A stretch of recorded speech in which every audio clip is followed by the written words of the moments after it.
All right, welcome in to the Rant, non-political talk radio for normal Americans. I am Pugs Moran. We do this every day here from the Kelly Moore Memorial Studios in the beautiful E-Galleries in Dallas's Design District. It's talk radio, the way talk radio should be. Now, a little bit different start today because we've got some breaking news, and I'm just myself getting figured up. I'm just myself now figuring out what this is. That's why we were ready at noon. We were ready at straight up noon today. But all right, so here's what we know. We've got a school shooting that is happening. Police are going to update us on all the details. This is happening in Madison, Wisconsin. Oh, I love Madison, Wisconsin. It is at the Abundant Life Christian School in Madison, Wisconsin. Here's what we know as we hear CNN chirping in the background. Dateline Madison, Wisconsin. Madison police are investigating a shooting at Abundant Life Christian School. The shooting was reported just before 11 a.m. at the school at 4901 East Buckeye Road. Multiple injuries are being reported. Excuse me. This is all happening so quick. I'm getting a bit. Multiple injuries were reported. The scene is considered active, and the public is asked to avoid the area. Roads around the 4900 block of Buckeye Road will be blocked off as law enforcement investigates. Parents and students were reuniting at the SSM Health Building near the intersection of East Buckeye and Singleton. This is a breaking story. This article will be updated when we learn more. Okay, so that is the initial information. At chat room, I need my chat room producers. This is where the chat room here is such an important part of what we do. I need you guys to be following what I can. I don't want any speculation, cite sources and stuff. You know what I mean? Just, but help me out with details because right now, okay, breaking. Chief, one suspect down, multiple children taken to the hospital. Okay, that's from someone going by Chief. I don't know if he's the chief of Madison, Wisconsin, or chief of Dane County. I'm not sure. This is, as I say, until now, we didn't know if there was even a suspect or a gunman. One suspect down. That's from the chief. Now that one suspect.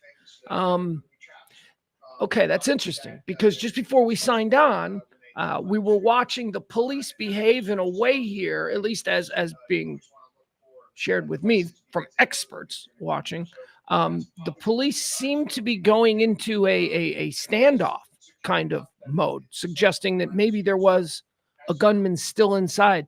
Again, we're talking about the Madison, Wisconsin. There is an ongoing situation, a school shooting at the Abundant Life Christian School. Let's see here. Police now reporting suspect down. All right, this is CNN's new headline. Suspect down. Children among injured in school shooting. Now, remember, just a couple of seconds ago, it was being attributed to the chief of police, and it said one suspect down. Now, CNN has changed that to police suspect down. That's a big difference, right? I mean, if we're trying to gather all the information we can, an officer saying one suspect down and then CNN just sort of, changing that to suspect down. And I'm not saying it's nefarious on their part. I'm just saying, do they know something? Did they think the original chief says one suspect down? Did they think that was maybe misleading? I don't know. Is that their job to worry about what is and isn't misleading? I don't know. All right, let's take a look at where this is, first of all. We're in Wisconsin. Okay, so I love me some Wisconsin, and those of you who know me know that I particularly love me some Madison, Wisconsin. It's my retirement place. It's like if I became a billionaire right now, I'd move to Madison, Wisconsin. Oh, God, I love it. Anyway, here, let's take a look at where Abundant Life Christian School is. Okay, here we go. So we're taking a big look at it.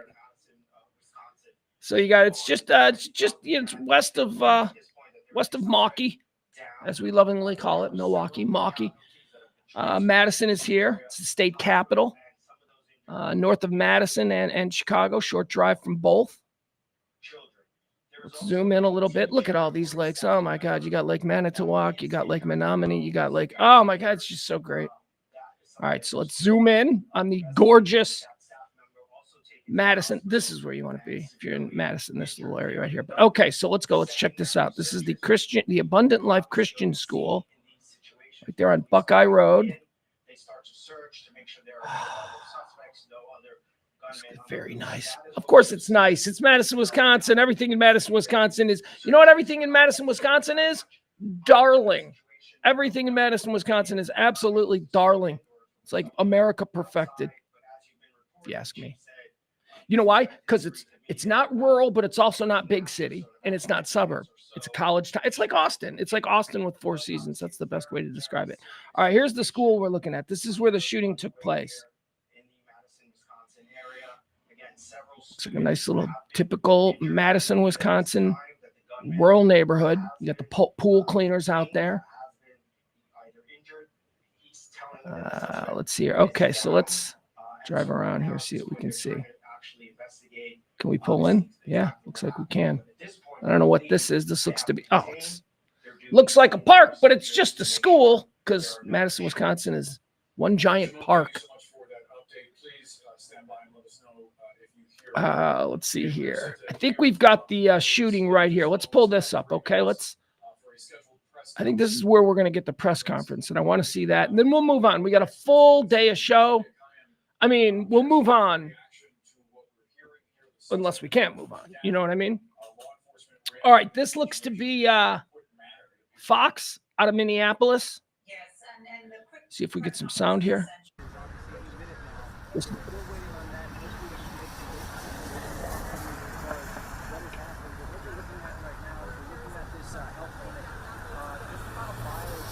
This is supposed to be where they've got the reporter station because you can hear somebody in the background doing a live hit.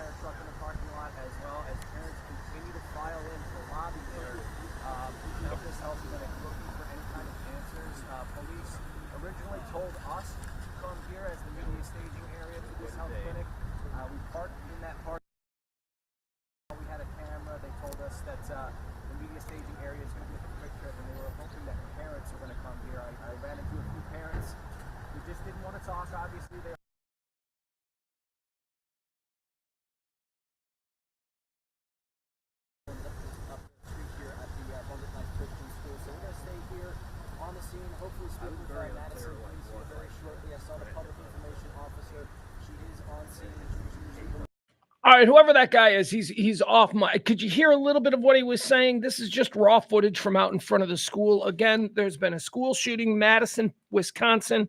Madison police are investigating a shooting at Abundant Life Christian School.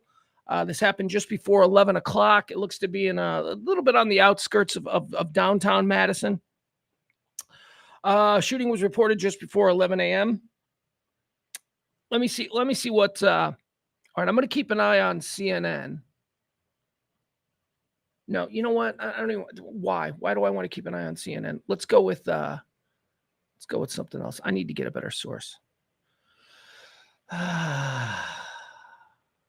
It's not a shot on CNN. It's just when I say a better source, quite frankly, in this studio, CNN is too glitchy. So I'm gonna go to YouTube. I'm gonna see what kind of live stuff we got. Who's this guy? What's he talking about? Let's listen.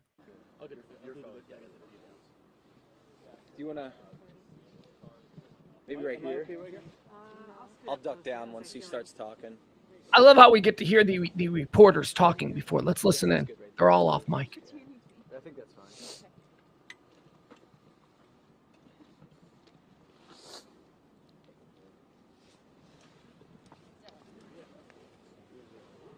Okay, the chief should be coming out here pretty soon. Yeah, I saw that drive by.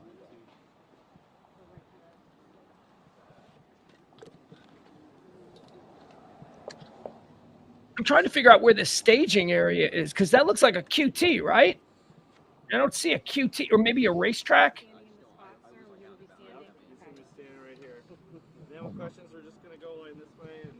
See where that must be. I tell you, there are no. Oh, there it is. Okay, so here. So I guess this is it. So this is. I'll pull this. At Carpet One, finding beautiful new floors has never been. One. guys go straight to hell, carpet one. Here, okay, so here, this looks to be, and I'll show you where they're keeping the media. Okay, hold on. Nope, that ain't it. That's just another commercial. Once again, school shooting, Madison, Wisconsin. Abundant Life Christian Church. We have no information. All right, this appears to be the quick trip where we're watching the raw footage from. So all of the reporters seem to be gathered right over here. Let me see where this is compared to the school. Okay, so the incident happened here, and they're keeping everybody back to at least here. So this is where, when we're watching that, where they just get an idea of how far back they're being kept. Let's go back. Let's see if there's more. Live shooting. Okay, here we go. More raw footage. Let's just put this up as we await the press conference and any information that we can get on what's happening. Again, this is raw footage from the Abundant Life Christian School shooting outside Madison, Wisconsin. Yep.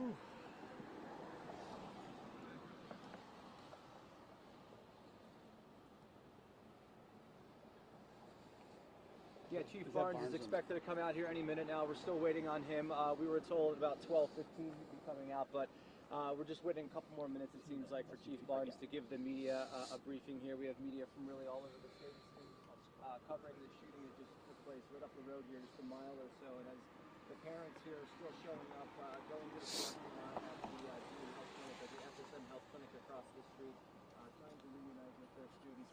Why is this not even trending on Twitter? I can't hear you, Evan. I don't know what you're saying. There we go. 12. It's trending at 12. That's another reporter. All right.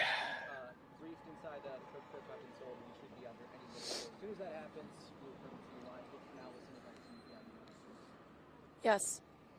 All right, while we wait for this, let's jump over to Twitter. Let's go to the Madison thread. Let's see what the absolute latest stuff popping up on Twitter is about what's happening. Again, a school shooting. All right, hold on. So again, these are the early stages, the early moments of information being generated from a reported school shooting in Madison, Wisconsin. Let's see. What is this? Samantha. All right. Per Fox. School shooting in Madison, Wisconsin at Abundant Life Christian School. It's K through 12. Police are saying to stay away from the area, praying for the victims and their families. A nice little gif of Madison, Wisconsin. Look at that. Active shooting. Let's see, what else do we have here? Active shooting at Abundant Life Christian School on the east side of Madison. All right. All right, we got some video here. Let's see what this is all about.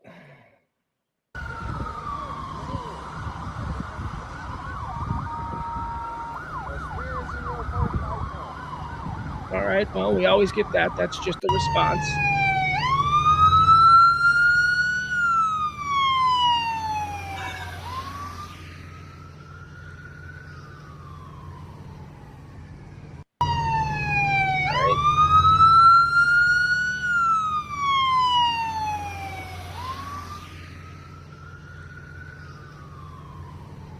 Oh, you guys got to be kidding me.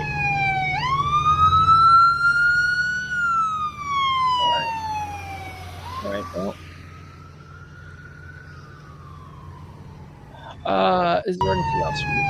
All right, that's just some pictures of the response. Madison, Wisconsin. Let's see what this is. Paramedics is right here behind me. You see you got Madison police vehicles there. There's a fire truck there. Paramedics are there as well. Again, this is a health clinic, so maybe some they could help here with the doctors and nurses who work at this clinic. But the parents I've tried to talk to, didn't have time for a reporter. Understandably, they are on their way to figure out if they can reunite with their child in this very frantic moment for them. But they are just trying to figure out what's next, where they're going. As I mentioned, they've been told to come here. Some of them probably aware that they're supposed to come to the SSM clinic, and they just walk down the road and they're running towards the school. All right. You see across the street looks to be like a group stuff. God. I got a 15-year-old. I know that this isn't, these moments here. We're waiting to hear what the story is. I mean, we're hearing about wounded. We're not hearing about any fatalities. It's a bunch of little kids, kindergartners through 12th grade, one of these big Midwestern, salt of the earth Christian schools. We're waiting to hear. Okay. Nope, we don't need that. All right, here's a statement from the Madison Police Department, Madison, Wisconsin. Here you go. We've got to go. This is like the most official thing that we can talk about here. Madison Police. The Madison Police Department is investigating a school shooting at Abundant Life Christian School. Multiple injuries have been reported. This remains an active and ongoing investigation. More information will be released as it is available. Currently need people to avoid the area. Roads will be blocked off along 4900 Buckeye Road. Drivers and community members are asked to find alternative routes in travel. Is needed in the area. Media staging at Quick Trip on Buckeye Road. Okay, we saw that. People asking for prayers. All right. Let's see. ABC News. Let's see how ABC News is. Police are on the scene of a shooting at a Christian school in Madison, Wisconsin. Madison police are telling us that the shooter is deceased, but there are reports of multiple other injuries. Authorities say this investigation is active and they are urging people to avoid the area. We're still working to find out more details, but we know the scene of this shooting is the Abundant Life Christian School. That's a private academy for grades kindergarten through 12, with about 390 students there in Madison, Wisconsin. Let's bring in ABC News senior investigative correspondent Aaron Katursky, along with former FBI agent Brad Garrett. So, Aaron, first to you, what do we know right now about what's happening in Madison? Not much, other than it's still an active scene. Terry, police in Madison told me a little while ago the shooter is down.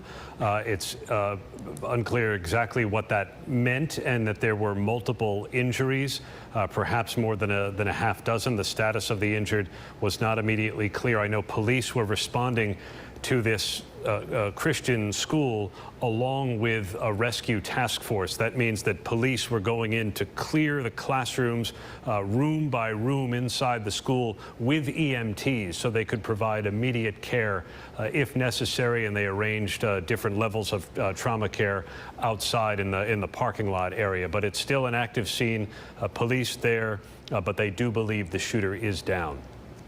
Okay, thank you, Aaron. And Brad, at this point, the whole country knows what. All right, we don't need that. I'm sure Brad has a lot of interesting stuff to tell us. But yeah, again,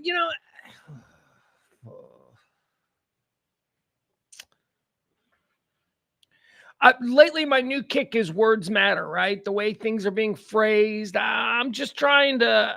I don't want to say that I'm walking around on eggshells, but try to choose words more carefully. And I'm pointing out when others don't seem to be as thoughtful on this subject as I am. Good example is they're referring to Brian Thompson as a healthcare executive when he's not. He's an insurance company executive. Okay, words matter. Make you feel a different way about this stuff. We talked earlier about what a chief of police says that one of the shooters is down. Then CNN counters with shooter is down. Those are two very different statements, at least as far as they allow us to decipher them.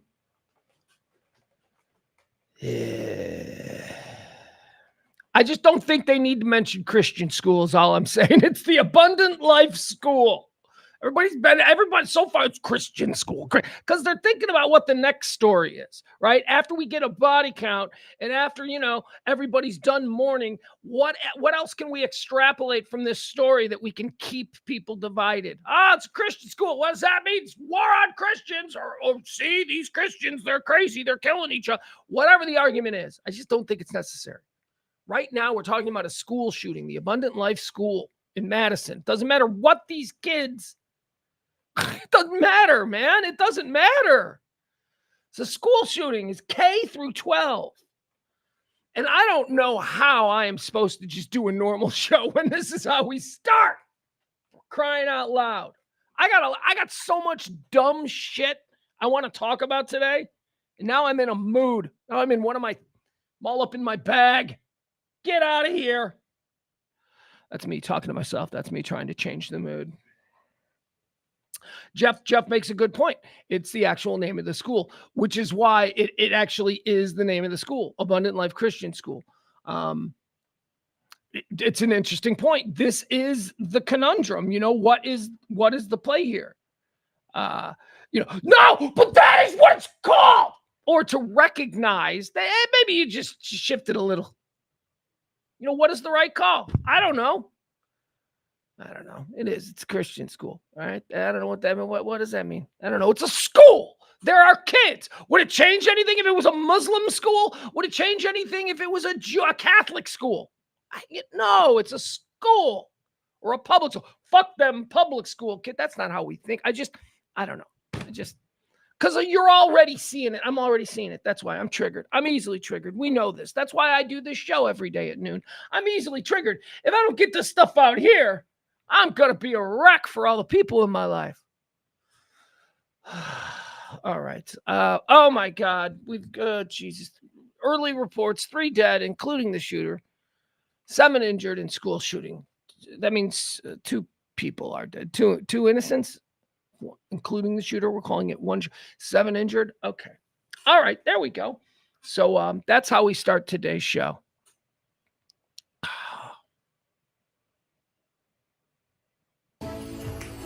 How about some AI music to cleanse the palate? Some license-free. What the hell is this? Yeah, this is the only Christmas music I can use. It's got to be completely made up on the spot by some computer that lives in my laptop. Isn't that how AI works? Thought it was. Anyway, yeah, I just can't with the bad. Thank you, Restream. Appreciate you. All right, I want to get away from this story. I got so much fun stuff I want to get into today, so we're gonna segue away from this terrible story. School shooting in Madison, Wisconsin. We've got 3 dead, including the shooter, and 7 injured. Okay, so can we all just? And I guess we'll give you updates. Of course we will. Of course we'll give you updates. It's just gotta cleanse the palate. It's time to get stupid, which is what we do here on the Rant. Hi, Pugs Moran. We do this every day, Monday through Friday. It is me performing a stream of consciousness. What is that? That's just somebody pointed this out. The same thing that Trump does. Trump is basically a stream of consciousness artist. That's why he gets in trouble. Yes. I am as well. And I do this every day where I just start talking. Just whatever thought is next in my head, I say it. I don't care what happens. I'm not really worried about it because I'm not an asshole. Okay. So I'm not worried about something accidentally. Oh no, they all found out that I hate Jews. Right. It's not going to be a part. So stream of consciousness. I start talking about the day. We break it down in 4 quarters.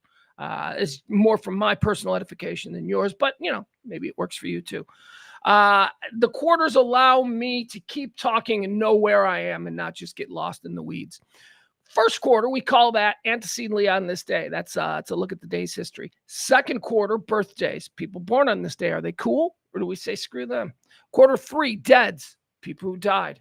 We list people who passed away on this day. But here's what we do. This is the interesting part. They died on this day. We look at their life and we decide, where did they go? Did they ascend to God's glory in eternal heaven? Or did they get sent down to burn, deal with the devil? Bargain with your maker, son of a bitch. We decide. We stand in judgment. That's what we call quarter 3, deads. Quarter 4 is all the hot topics, the trends, everything. Drones.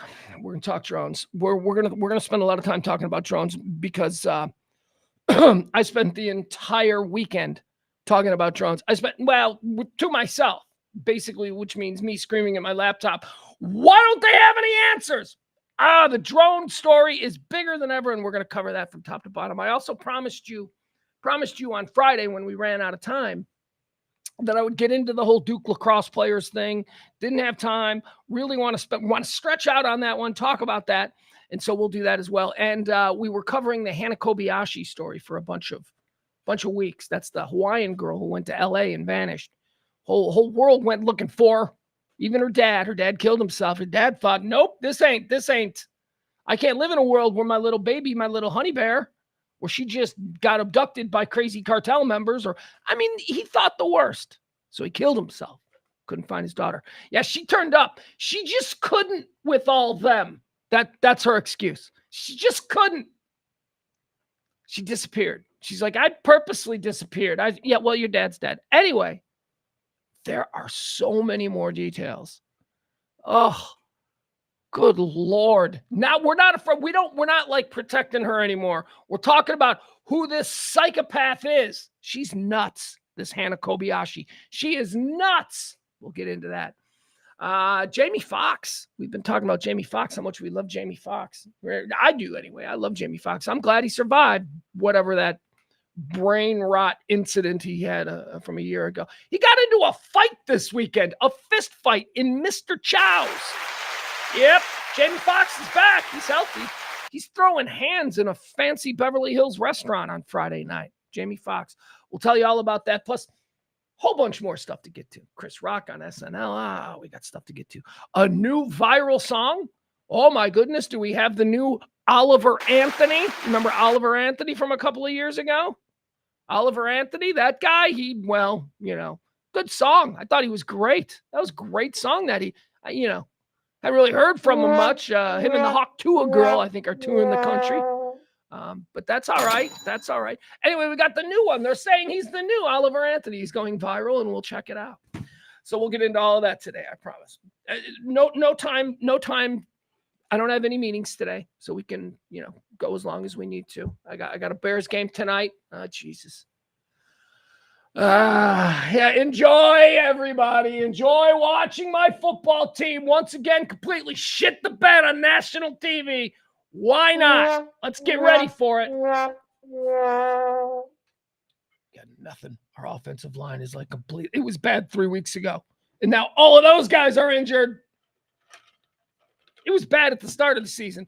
Those guys have been on IR for weeks. Poor Caleb. Oh, my God. If I'm Brian Flores, and Brian Flores wants to be the head coach of the Chicago Bears next year, Brian Flores is one of the top candidates. They say going to come in and change that culture. Brian Flores, defensive coordinator of Minnesota Vikings. If I'm Brian Flores, I am bringing the fucking house. I'm going to make the Chicago Bears ownership remember me come hiring time in a couple of months. That's what I'm looking for. Just don't hurt your quarterback, Brian. Just don't hurt your quarterback. If Caleb's going to be your future quarterback, don't hurt your quarterback. What else? So we got that. Small talk. All right, here we go. Small talk segment. You know how much I love TV. I love my TV. I'll talk about it. I have been in a television hole, a dark place for about 6 months. Every now and again, a new show will pop up and I'll get all excited. For instance, Hulu and FX stepping up a couple of months ago with Say Nothing. So good. Show of the year, if you're asking me. Or is it? Because I discovered a new show over the weekend. There is nothing better than discovering a new show and then just being like, hey, my team ain't playing this weekend. I didn't have a Notre Dame game to watch. I didn't have a UT game to watch. I didn't have a Bears game to watch. I discovered this new series on Friday night because a friend of mine, a girl who I really respect, she was telling me, she's like, have you seen this? And I'm like, no. And she's like, you got to watch this. This show is nuts. And I'm like, yes. I love, because I respect her. She's a smart, cool chick. So I watched this show. And I watched the first episode, and then I watched the second episode. There are like 8 episodes, I think, in the first season. I killed the whole first season this weekend. I am totally in. What show am I talking about? It's been around for a couple of months. They debuted on Hulu back in October. It's called Rivals.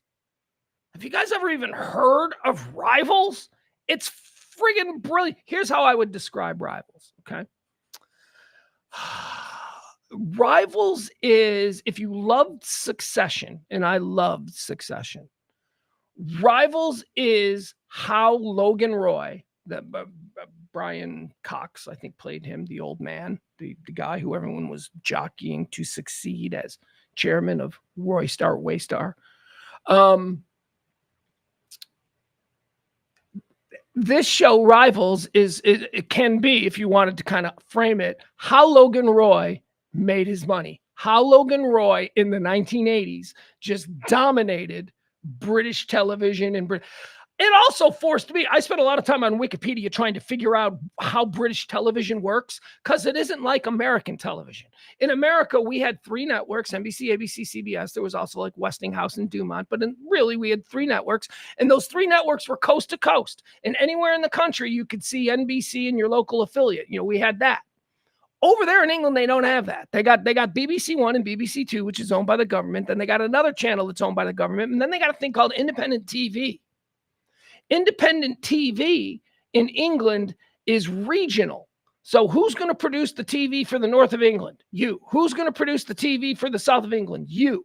And if one of them has a hit regionally, those then get picked up by the other. And that's how you get like big shows.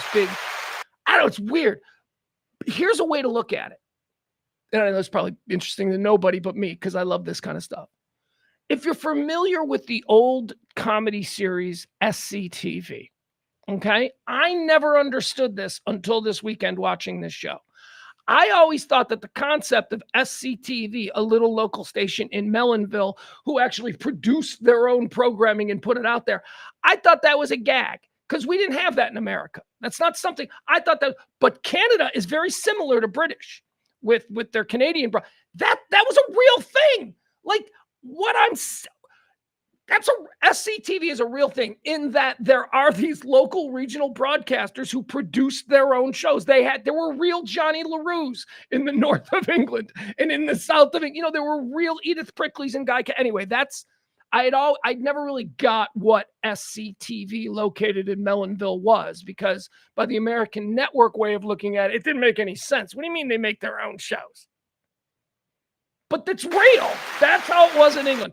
So that's what Rivals is about. It's about these 2 guys and they're rivals for this license to be the regional broadcaster. That's the other thing in England. You can be like NBC and you can have all of these hits and you've got the license for the south of England, which includes London. And then in 10 years, you can be challenged for your license by somebody who wants to get into the TV game. So it's crazy. It's nuts. Anyway, the show is called Rivals and it's on Hulu and it is so good. I'm going to show you the trailer. We're going to watch the trailer. I devoured this show, 8 episodes. I couldn't stop watching. I think I watched 4 on Friday night, 3 on Saturday. And the last one, I know I watched the last one last night on Sunday night after the Bills Lions game. Is this it? Yeah. Okay, here, let me show you this. If you haven't seen it, you are welcome. You're going to love it. This is such a fun show. It's much more fun. Trust me. It's much more fun than the last one that I suggested to you, which is Say Nothing, which is about the IRA bombings and all that. No, this is fun. 1980s battle for British TV. Think of it as Logan Roy, how he made his money. 1986. You can have whatever you want. Come to the Cotswolds. Exciting things are going to happen to us in a place like this. Tony Barry. If you don't start spending some of that fortune making decent television, you're going to lose your business. Rupert Campbell Black, champion show jumper put out to pasture. It's an arrogant brat.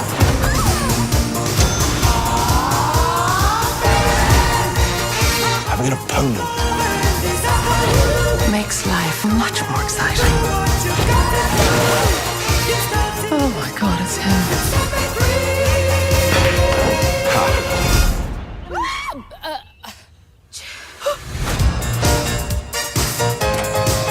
I think I've had this dream. Rupert can't resist the conquest. Despite your money, you are a lonely man.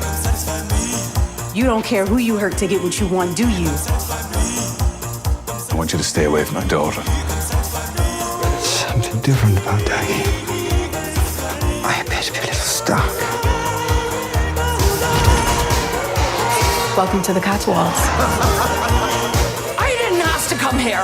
They're all horses and dogs and houses and cars and their wives. They haven't had an orgasm since Pony Club Camp.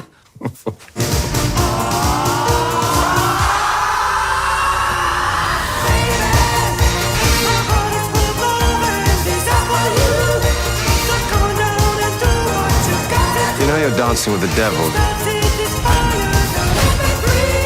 I'm gonna harder than that if you want to beat me.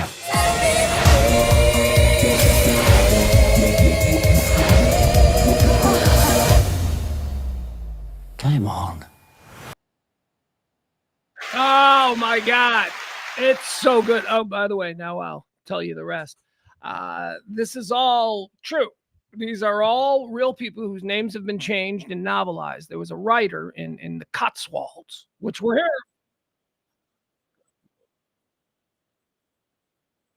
Hold on, sorry. Cotswolds, we're hearing a lot about those because that's where all the wealthy American actors are moving to. Yeah, Ellen and Portia just moved to the Cotswolds. So this is a look at the Cotswolds, which is kind of like the Hamptons, if you will, or maybe Palm Springs, whatever. It is the English countryside where the landed gentry and the lords and all that, and rock stars and actors and all those people live. You know, your Elton Johns live in the Cotswolds. So these characters are all. There was a woman in the Cotswolds who's portrayed in the series as the best character in the series. She's the best character, so of course she's the one writing down all this stuff. In the 80s, a woman just started writing about all of her neighbors and the crazy stuff, and she changed her names and she turned it into a romance kind of novel, and it became a huge hit in England. And that's what this is. So who are these characters? They are a mixture of Rupert Murdoch, Robert Maxwell. Robert Maxwell is Ghislaine Maxwell's father, who was a publishing and media guy. And most interesting, the lead character, who is like, he's like Justin Timberlake with nobility, with, you know, he's like the character of his name is Rupert Campbell Black. Okay. He's based on a dude that I never really heard of before, but he's supposed to be the star of this. The Cad, the like polo champion that like every woman drops their panties for, is Andrew Parker Bowles, who was the Queen of England's ex-husband, who's like portrayed as just this like super fuck monster. Just everybody, like just every girl wants them, and it's fun, man. It's fun. And I learned a lot about TV. So Rivals, as you head into Christmas and all that, you can have time on your hand. You guys will enjoy Rivals on Hulu. And, you know, it's all 80s stuff. The music is great, and it's all drugs and sex. And those people, those British rich people, British fancy people, they're perverts. That's all I'm saying. That's all I'm saying. All right, what do you say we get started? I will mention that this show does run on your gratuities and your tips. If you want to help the show out, you can drop a little something in either the Venmo or the Cash App. Whoa. Yikes. If you're today's big tipper, you get to be tomorrow's executive producer. So thank you so much. No executive producer today. Very sad, I know. Daddy's got to go shopping, but we'll make it. We'll make it. What else do I need to mention? What do you say we get started with the rant? What do you say? Oh, do we have it? 5 dead, including shooter. The number is going up. Madison, Wisconsin, Abundant Life Christian School. Happened just as we started. The show is, how am I supposed to vacillate emotionally between 5 dead kids, 4 dead, I shouldn't say that again. Words matter. 5 dead. We don't know if they're teachers. We don't know if they're police. Not that anybody is better than the other. But in this particular case, I think it would be a little bit worse if they were kids. So let's, all right, that number is going to go up. Let's get started with today's show, okay? Enough of this nonsense. It is nonsense. I'm sorry. I don't mean to marginalize that. Look, you know I don't mean to marginalize that. I got a 15-year-old kid that goes to a high school in Texas. So, you know, these are kinds of things that I take seriously. So I'm just trying to get myself in the headspace to put on a show. Let's get started. It is the Rant. It is the 16th day of December, year of our Lord, 2024. Did you know 351 days have been torn from the calendar of 2024? 351. There's only 15 till New Year's. 15 days left in this year. So get those New Year's Eve plans started. Let's do quarter one. Call it antecedently on this day. It's a look back at this day in history. You might just call it this day in history, or possibly even previously on December the 16th. All right. Antecedently, on this day. What do we have here? 1773, the American Revolution, the Boston Tea Party. Members of the Sons of Liberty. Sons of Liberty. Who do we know for the Sons of? We know Sam Adams. We know Patrick Henry. That's it. I don't know. There was probably like 200 of them.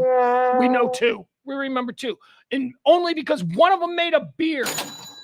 And the other one is on flags. Said something that was on, right? Patrick Henry, give me liberty, give me death. That was him. Is that him? Please be him. Moving on. It's him. Antecedently on this day in 1826, Benjamin W. Edwards rides into Mexican-controlled Nacogdoches. I've lived in Texas since 2001. I can pronounce Nacogdoches. I can also pronounce Waxahachie. Benjamin W. Edwards rides into Mexican-controlled Nacogdoches, Texas, and declares himself ruler of the Republic of Fredonia. That's right, the short-lived Fredonia. Antecedently on this day in 1826. Antecedently on this day in the year 1942, the Holocaust. Oh, God, bring the tone down. Heinrich Himmler orders that the Roma candidates for extermination be deported to Auschwitz. It wasn't just Jews, it's just pretty much anybody they deemed undesirable. The Roma, you know what the Romas are? They're a big thing in Texas, but maybe not Dallas. I don't really know of a gypsy, more colloquially known as gypsies. Gypsies. Is it gypsy? I always think of the way Borat deals with gypsies. Where I grew up in Chicago, the southwest side, bastion for gypsies, bastion for Romani. They were everywhere. You'd see them I went to a restaurant once, and it was like the birthday for the king of the gypsies, and it was insane in there. They had goats and chickens, and no goats and chickens, but gypsies. Here's something that I trouble myself with. Now I'm a very open-minded guy. I like the gays. I like the blacks. I like the Jews. I like everybody that's different than me. I don't really out of hand, have a problem with anybody that's different than the way than what I'm familiar with or whatever my background is. I'm cool with it. And I think I got my black friend. I was saying the other day, for the first time in my life, I have gone a stretch without a black friend. My black best friend died like 20 years ago, and haven't gotten over that. Miss you, Doc. But yeah, so I think I got my black friend. More on that to come. You'll be meeting him. Point is this.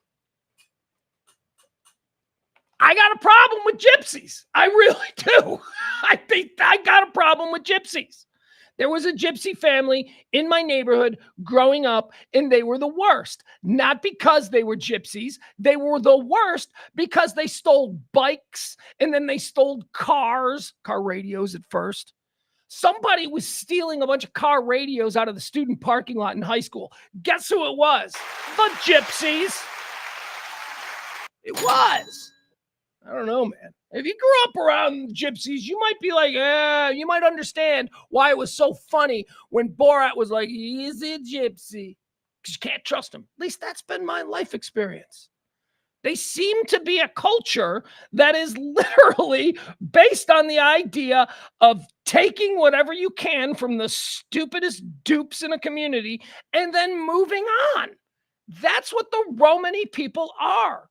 They're travelers. They don't stay in one place. Why? Because they can't.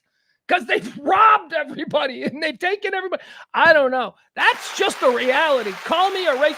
I can't listen to the Pug stream anymore because he doesn't like gypsies. And say I didn't like them. I said my life experience has led me to not trust them. I probably also said that I don't like them. I don't know if I mean that. So I've seen some hot gypsy girls. And that's another problem. That's another problem. Their women are way too attractive and way too schooled in the art of deception and manipulation. God. Anyway, I'm not, it was on this day that the Holocaust people, a lot of people think in the way I think, and that's terrible. I'm just saying. I grew up in a place where gypsies were going to steal your bike. That's all I'm saying. We're going to move on. Terrible, terrible, terrible what happened on this day with the gypsies. I'm just saying. Look, I think that's something that we should also mention. You know, the concentration camps, they were just Jewish people, retarded people, gay people, gypsies. What else? What else they put in there? And I'm not trying. Oh, now I'm in trouble. Pugs is like saying, why are the Jews all the ones always upset? That's not what I'm saying. I'm just saying it was on this day that they started putting gypsies in Auschwitz. And it's a terrible, terrible thing. Jesus, this is a stream of consciousness. Maybe I am an asshole. All right. On this day, antecedently in the year 1960, United Airlines, a DC-8 and a TWA Lockheed Super Constellation collide over Staten Island, New York, killing all 128 people on board and 6 more on the ground. I don't do this. I used to do all the plane crashes. I can't do the plane crashes anymore because I come to realize that there are plane crashes all over every day in history. Every day in history, if you went through a list of things that happened, every single day has at least 3 plane crashes. So I had to stop doing it. It just wasn't good for me. But this is my ultimate nightmare.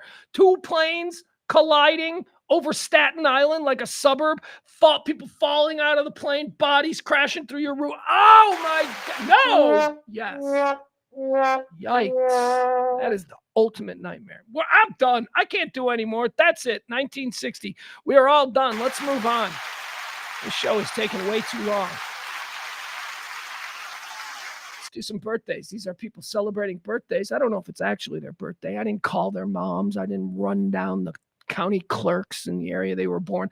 I'm just going with published reports. So here we go. Do we wish them a happy birthday or not? Birthdays. Oh, guys. Is this your birthday?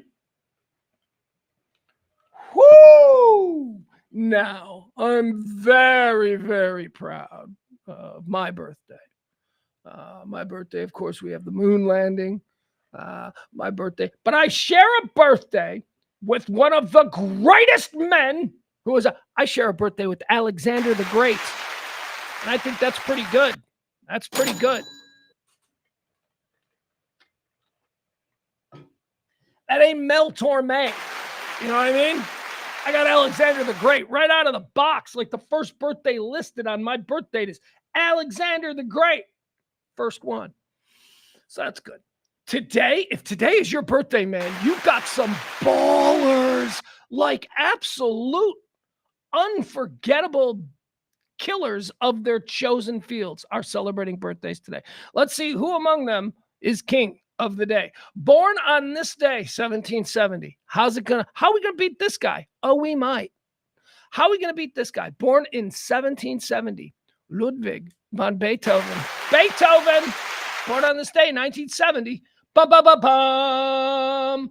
Born on this day, 1775. You can't name me a bigger women's author in the history of women's author. You want to throw some nonsense at me? I'll just end the discussion by saying on this day in 1775, Jane Austen was born. We got Beethoven, king of the worst music ever made. I'm sorry, classical music is bad music. I mean, maybe it's not bad. It ain't my thing. So it's bad. And Jane Austen, right? Never read Sense and Sensibility. Are you kidding? Emma? No, thank you. I don't need that. What's the other one she did? She did Sense and Sensibility. And I don't know, whatever. If it was a movie starring Emma Thompson or Keira Knightley, Jane Austen wrote it. Born on this day in 1775. Born on this day in 1917. All right, so we got Beethoven, classical music. Name me one bigger. We got Jane Austen, women's literature. Name me one bigger. And now 1917. Science fiction writer, Arthur C. Clarke. Name me one bigger. Arthur C. Clarke, born on this day in 1917. Name me one bigger. How about born on this day, 1928? Also a science fiction writer, and I think bigger than Arthur C. Clarke because he's one of my favorite. Philip K. Dick, born on this day in 1928. Oh my God, Philip K. Dick. Philip K. Dick. He's a brilliant, brilliant guy. You know what I would say? If you're looking for something cool to watch, have you ever seen the Amazon Prime series Man in the High Castle? It's an alternative history. It supposes, what if the Nazis and the Japanese won World War II? What kind of world would that look like? And that's the universe that Man in the High Castle exists in. Philip K. Dick, Man in the High Castle. How about Scanner Darkly? You ever seen that? That's a movie. It started out as a book. Blade Runner, one of his stories. Total Recall, a Philip K. Dick story. Minority Report, a Philip K. Dick story. Still K. Dick. He's the shit. All right, let's keep going. We got biggins. Biggins. Beethoven, Jane Austen, Arthur C. Clarke, Philip K. Dick. Born on this day in 1943. How about a king of television? Stephen Bochco. Name me one bigger. I can name bigger. I can name bigger than Bochco. But Bochco is big. Bochco did a lot of garbage. If I'm being honest, wasn't a fan of a lot of Bochco. But Bochco's first show, Hill Street Blues, is the mold breaker. You want to stop. I make the argument, a lot of people, when we have the conversation about peak TV, a lot of people say it started with The Sopranos and it ended with The Sopranos or whatever. And it ended with Breaking Bad or whatever. That's most common. I think peak TV actually bubbled up in the 80s. I think there were two TV shows in the 1980s that were very good and very well received, not super popular, but they were the kinds of shows that should have been on HBO. They were the kind of shows that should have been on Netflix. They were kind of shows. In those two shows, one was a Stephen Bochco show, Hill Street Blues. Hill Street Blues it changed the way cop shows are. The other is St. Elsewhere and Hill Street Blues. I believe those are actually the beginning of peak TV. Stephen Bochco, born on this day in 1943. Born on this day in 1949. Billy Gibbons of ZZ Top. Singer of ZZ Top, Billy Gibbons. Born on this day in 1949. He's awesome. I've met him a couple of times. He's very, very... Yeah, well, he was good. He's an icon. He's Texas. He's ZZ Top. He's Billy Gibbons. Happy birthday. Born on this day in 1949. Born on this day in 1961. I mean, my God, we got Beethoven born on this day. We got some energy on this day. We got Beethoven born on this day. We got Jane Austen born on this day. We got Arthur C. Clarke, Philip Dick, Stephen Bochco, Billy Gibbons. We got Bill Hicks, born on this day. Bill Hicks, in my humble opinion, the best stand-up comedy who has ever grabbed that microphone. Bill Hicks changed my life. Bill Hicks as a comedian, he was out there. He was talking about things in a way that nobody had ever talked. He was talking about subjects that nobody had ever talked about, and he was blowing minds by being able to be hysterically funny.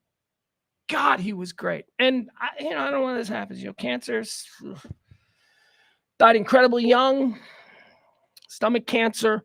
I was lucky enough to know Bill and to get to know him on a bit of a social way, not to any great extent. He was a regular and a very good friend with my second radio host who I worked for, a guy by the name of Kevin Matthews in Chicago.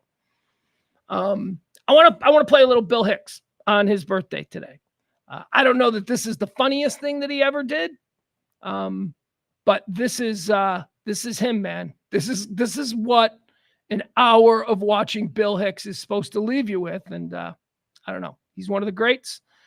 Another great Texan. Born and raised, of course, Houston. Discovered by Rodney Dangerfield. And debatably one of the three greatest stand-up comedians in history. Bill Hicks, here we go. This is Bill Hicks. It's just a ride. A lot of the way I look at the world comes from Bill Hicks. Here we go.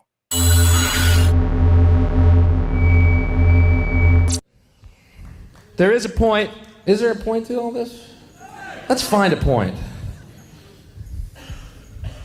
Is there a point to my act? I would say there is.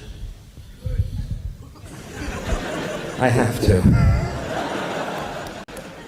The world is like a ride at an amusement park, and when you choose to go on it, you think it's real, because that's how powerful our minds are. And the ride goes up and down and round and round. It has thrills and chills, and it's very brightly colored, and it's very loud, and it's fun for a while. Some people have been on the ride for a long time, and they begin to question, is this real, or is this just a ride? And other people have remembered, and they come back to us, and they say, hey, don't worry, don't be afraid, ever, because this is just a ride. And we kill those people. Shut him up. We have a lot invested in this ride. Shut him up. Look at my furrows of worry. Look at my big bank account and my family. Has to be real. It's just a ride. But we always kill those good guys who try and tell us that. You ever notice that? And let the demons run amok? But it doesn't matter, because it's just a ride. And we can change it anytime we want. It's only a choice. No effort, no work, no job, no savings of money. A choice right now between fear and love.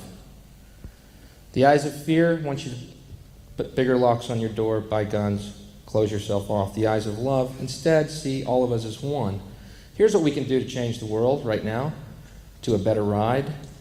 Take all that money we spend on weapons and defense each year and instead spend it feeding, clothing, and educating the poor of the world, which it would many times over, not one human being excluded, and we can explore space together, both inner and outer, forever in peace.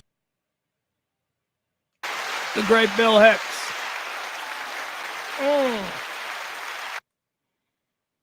His Funny Firm in Chicago. It's one of his most watched videos. It was my host, Kevin Matthews, had brought Bill into town for a show at the Funny Firm. And there was a catchphrase on our radio show, which was free bird, and it's taken off nationally. But it started on our radio show back in the 80s. Or Kevin's radio show. I wasn't on the show yet. But whenever you hear somebody yell free bird at a concert, I can tell you that started back in the 1980s with Kevin Matthews. It's his joke. The Carpenters were coming here. I can tell you the origin of the joke. The Carpenters were coming to town, or some version of I guess Karen Carpenter was dead, and Robert Carpenter was traveling and playing the Carpenters' music, and they had a new Karen Carpenter singing, and the suggestion was, scream out Freebird, request that they sing Freebird. It's a stupid joke, but it took off because everybody in Chicago for 10 years started yelling Freebird at concerts, and then that took over. And it doesn't matter what the joke is that you're so oblivious to what concert you're at that you think it might be Lynyrd Skynyrd. That's the joke. And it's dumb. And you're supposed to do it at Barbra Streisand. You're supposed to do it at, Anyway, somebody yelled Freebird at the Funny Firm show that Bill Hicks was headlining, and Bill went off. Oh, my God. Just went fucking nuts on the audience member. Bill Hicks, he's dead. Man, what a brilliant, brilliant guy. Bill Hicks, born on this day in 1961. It's just a ride. Born on this, by the way, if you want to familiarize yourself with him, I would say Bill Hicks Dangerous, Bill Hicks Relentless, Bill Hicks Revelations. Start there. All right, that's going to do it. Now, William Perry, The Fridge, born on this day in 1962. He doesn't fit with Bill Hicks and Beethoven and Botchko and Arthur C. Clarke and Philip K. Dick and Jane Austen, but he's a big part of my childhood. William the Refrigerator Perry, born on this day in 1962. And all I can tell you is whole bunch of us are shocked here. I'm sorry, I know the camera's off. Whole bunch of us are shocked that he's still alive. Didn't think Old Fridge was going to make it. Happy birthday. Yeah, I know, Frank. I got it. I had the camera turned off. Let's keep going here. What should we do? Let's do the deads. All right, we'll do the deads. Quarter 3, these are the people who've died, people who've passed away on this day. We talk a little bit about them, whether we think they went to heaven or hell. We call it the deads. Quickly, dead on this day, 1980, Colonel Sanders. Ooh, it's a tough one because he's supposedly a racist who, stolen valor and all that. He wasn't no colonel. Cosplaying as a colonel, not liking black people. That's going to get you to heaven, but that chicken. Oh, do you guys remember Kentucky Fried Chicken in the 1970s? Hey, some of you oldsters, you might remember it even before that. Kentucky, look, with all due respect, Kentucky Fried chicken started to suck right around like 1980. They got really small. Like, where's Kentucky Fried Chicken getting those little idiot birds that, like, this is the size of a chicken breast? Are you kidding me? This is the size of a Kentucky Fried Chicken breast. It's like, what are you doing to these birds? These are pigeons. This is not chicken. Anyway. Didn't used to be like that. Kentucky Fried Chicken in the 1970s, granted, my hands were a lot smaller, so maybe they seemed bigger, but no, they were bigger. Colonel even said so in his last. Towards the end of the Colonel's life, he's like, he called it vanilla slop with wallpaper flavor. So he said it happened to his original recipe masterpiece. So where's he go? Does he go to heaven or he go to hell? He'd probably go to hell. He's a rich guy from Kentucky pretending to be a colonel. All right. Dead on this day in 1980. Dead on this day in 1985. Here's one. Big Paulie Castellano. Big Paulie. Paul Castellano was murdered on this day, 1985, in New York City out in front of Sparks Steakhouse. One of the legendary gangsta hits of recent memory. Certainly one of the last really big ones. Paulie Castellano took over for Carlo Gambino, head of the Gambino crime family, one of the 5 families in New York. Paulie Castellano was not who the folks wanted. The folks did not want Paulie. By folks, I mean the capos and the street soldiers and all of that in the Gambino crime family back in 1985. But Paul ascended because Paul had made himself the most important person insofar as the legitimate business side of the mafia went. Paul was very close with Carlo Gambino, advising him on his money and all that kind of stuff. Paul Castellano ascended to the godfather role of the Gambino crime family with the intent of taking them legit, or at the very least, dialing back all of the crazy hoodlum gangsta shit that, the Gambino street guys were making their nut on monthly. Paulie says you can't knock over jewelry stores anymore. Well, how is the jewelry thief in the company going to, in the family going to make his money now? So they didn't like Paulie. They didn't like Paulie's changes. And most notably, one of the captains, a guy by the name of John Gotti, didn't like this. John Gotti felt that his guy, his capo regime, John Gotti wasn't yet a captain. His capo, what is his name? I can't think of his name. He felt his guy got passed over for Paul. So Gotti had an axe to grind. Gotti and some dudes staked out Sparks Steakhouse on this night all these years ago in 1985. And as Paul Castellano, I think did he get his steak at Sparks or did he not get his steak? Was he coming out after the steak and then he got gacked? Gack. Anyway, right there. You can find the pictures. Pictures are all over. They're some of the most famous pictures in gangster history. You got the blood stains in front of Sparks Steakhouse in Manhattan with Paulie Castellano. Then you got, of course, Albert Anastasia with his throat slashed in the barber chair. Oh, yeah, it's another good one. On this day, Paul Castellano is whacked. I don't care if he tried to take him legit. He was still a gangsta and a godfather. He goes to hell. Dead on this day in 1985, Big Paulie Castellano. On this day, dead, 2005, John Spencer. He's going to heaven. I'm putting him in heaven. I am still in the middle of a slow rewatching of The West Wing. And I'm sorry, but Leo McGarry, I love me some Leo McGarry. I'll tell you where I am, for those of you who also are familiar with the run of West Wing. Leo's still alive. Mm-hmm. It was on this day in 2005 that the actor John Spencer, who plays Chief of Staff to President Jebediah Bartlett, Leo McGarry, John Spencer died on this day in 2005. And he died in the middle of shooting a season of The West Wing. So they had to write that into the script. They had to write the Leo is dead episode, and it comes out of nowhere because he died in real life out of nowhere. And it's like, oh. John Spencer, we're putting him in heaven. He's Leo McGarry. All right, that's going to do it. Those are the first 3 quarters of today's show. Let's get back into what this show is about. I will remind you, it is non-political talk radio for normal Americans. It airs every Monday through Friday, right after. What?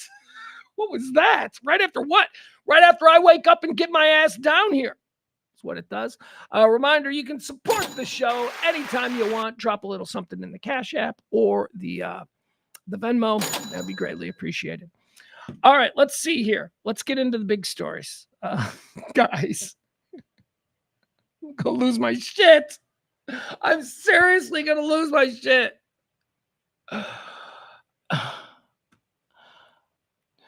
Like 2 weeks ago, I was like, guys, there's this drone situation and nobody seems to be saying it. And then last week, I'm like, guys, what is going on with the drone situation? Guys, here I sit on Monday. What do I, Chicken Little? What? I actually ran it. Did you have this? Did you run it? Well, maybe you're not like me. But when I saw a lot of people this weekend. It's the holidays and, open housing and all that stuff. Oh, sure, I'll come by for a drink. All of that kind of stuff. Saw a lot of people. Like half the people are completely obsessed with the drone story. And then the other half of people have no fucking idea what is happening. And my mind is blown by this. Happened 3 times over the weekend where I was with a group of people. And it was like you had to start from Drones 101 and tell these people the story and watch them go, wait, I didn't hear anything about this. And then you're like, well, you obviously don't look at the news because it's everywhere on the news. You're watching Cake Boss Christmas edition. That's why you have no fucking ideas. But anyway, guys. All right, so here's what I got. I got 3 days worth of just like things I want to say about the drone situation. So we're going to run through this. We've got some news, we've got some video, we got all kinds of stuff. So we're going to spend a little bit of time trying to break this down. I don't even know if I have a new theory. I want to see yours in the chat room. Joe Rogan ain't helping. He's out there. Like a week ago, remember? I'm like, well, there's this story online. I just don't know that it's responsible to talk about it. Right? You might kind of touch on. Well, Joe Rogan just puts it out there. That's why he's a winner and I'm a loser. All right, so we're going to go through this. Let me see. I don't even know. In no particular order. Drone stuff. HMS Secretary Mayorkas, which sounds like a lovely vacation destination. HMS, Homeland Security guy, HMS, Homeland Security. Department of Homeland Security, what is it? Anyway, Mayorkas says shoot him down. He's like, hey, I'm in charge. Why don't you guys shoot him down? What is that? What do you mean? What do you mean maybe we should shoot him down? All right, so then now that's Mayorkas. That's Mayorkas, Homeland Security, shoot him down, okay? Now we've got a New Jersey state senator. Let me tell you about what this guy said over the weekend. This New Jersey state senator, he's been in all these briefings. He's a helicopter pilot himself. Here's what he says. He says, the truth is out there. They're just too scared to tell us. This is an elected official, okay? The truth is out there. They're just too scared to tell us. A New Jersey state senator has bluntly accused the government of hiding the truth about the mysterious drones flying over the Garden State, saying the feds are too fearful of how people will react to the truth. I'm with him. I mean, I am with him and I'm with the government. Like if I was the government, I'd be like, yeah, that is exactly it. We don't want to tell people that there's this happening and that we need to find it before this time or else, how will people react to that? Not well. We are not good people. Do you see what happened with the coronavirus? That was, you want to talk about, a false flag test. I don't believe in that shit. But if that's any indication of how we, the people of America, are going to react to a real emergency, we are cooked. So don't tell us anything. It's probably what the White House is thinking. Don't tell them anything. So let's get back to this New Jersey state senator. He's right, though. They know. I believe the upper echelon of our government know exactly what is happening here. It just hasn't trickled down because of, security clearances and stuff like that. That's my thought. I'll expand on my thought as we cover this. Whatever these drones are doing, again, this is a New Jersey state senator. Whatever these drones are doing, the government really doesn't want us to know about it, said Senator John Bramick, calling on the Department of Defense to come clean with the American public about what's really happening. Here's another quote from him. He says, what that must mean is they're more concerned with us getting knowledge and being afraid of that information than having no knowledge and having all these questions, claimed the Republican from the state's 21st legislative district. All right, let's break that down. What he thinks it means is he thinks that the government is more concerned with we the people being told the truth and how we'll react to that truth. They're more concerned with that than they are with, people being pissed because they're not getting any answers. Okay, yeah, I happen to agree with that. I do think that's the metric that's being employed right now, because I absolutely think they know what this is. Now, whether or not I guess the question becomes is it could just be run-of-the-mill standard Department of Defense stuff like it was with the stealth program back in the 1970s and 80s. People were freaking out and they were like, yeah, swamp gas or whatever, and then they were like, well, we couldn't tell the world. Is that? If it's that, okay, I can live with that. And I don't need to know that. Come out and say, look, you guys, Jesus, you're wrecking this. It's a top secret new Defense Department thing. All right, we can't tell you anymore. Are you good? Can you go away? You're not in any danger. If they were to do that, I think a lot of people would be like, okay, I don't need to know anymore.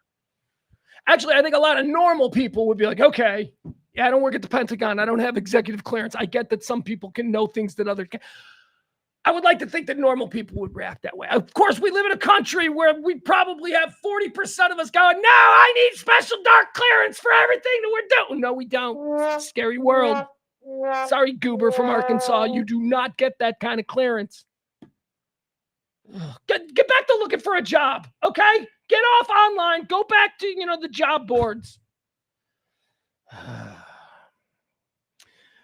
He goes on to say there must be something going on that they can't tell us because they're so fearful of what the public's going to do when they hear what these drones are actually out there doing. All right, so there you go. So we've got Mayorkas from Homeland Security. Shoot him. We got this guy who is a state senator saying they know what it is and they're afraid to tell us.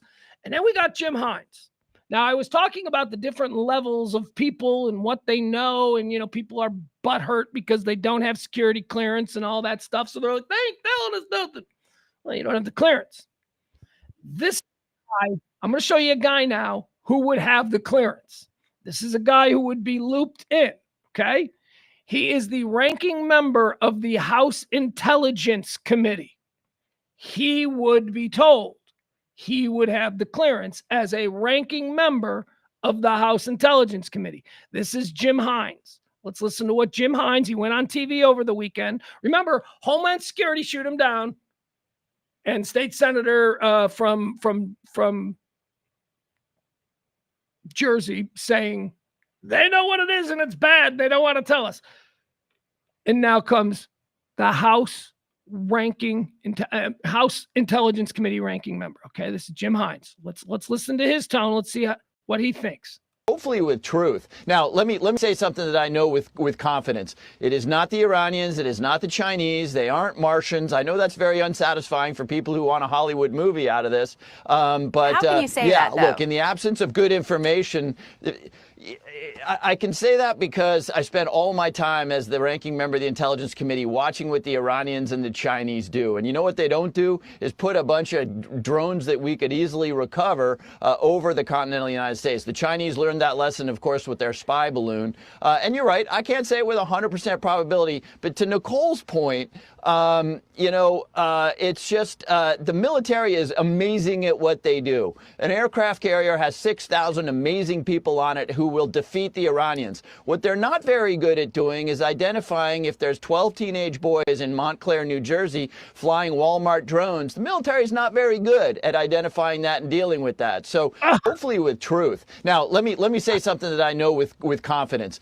It is not the Iranians. It is not the Chinese. They aren't Martians. I know that's very unsatisfying for people who want a Hollywood movie out of this. But how can you say that, though? Look, in the absence of good information, I can say that. Time out.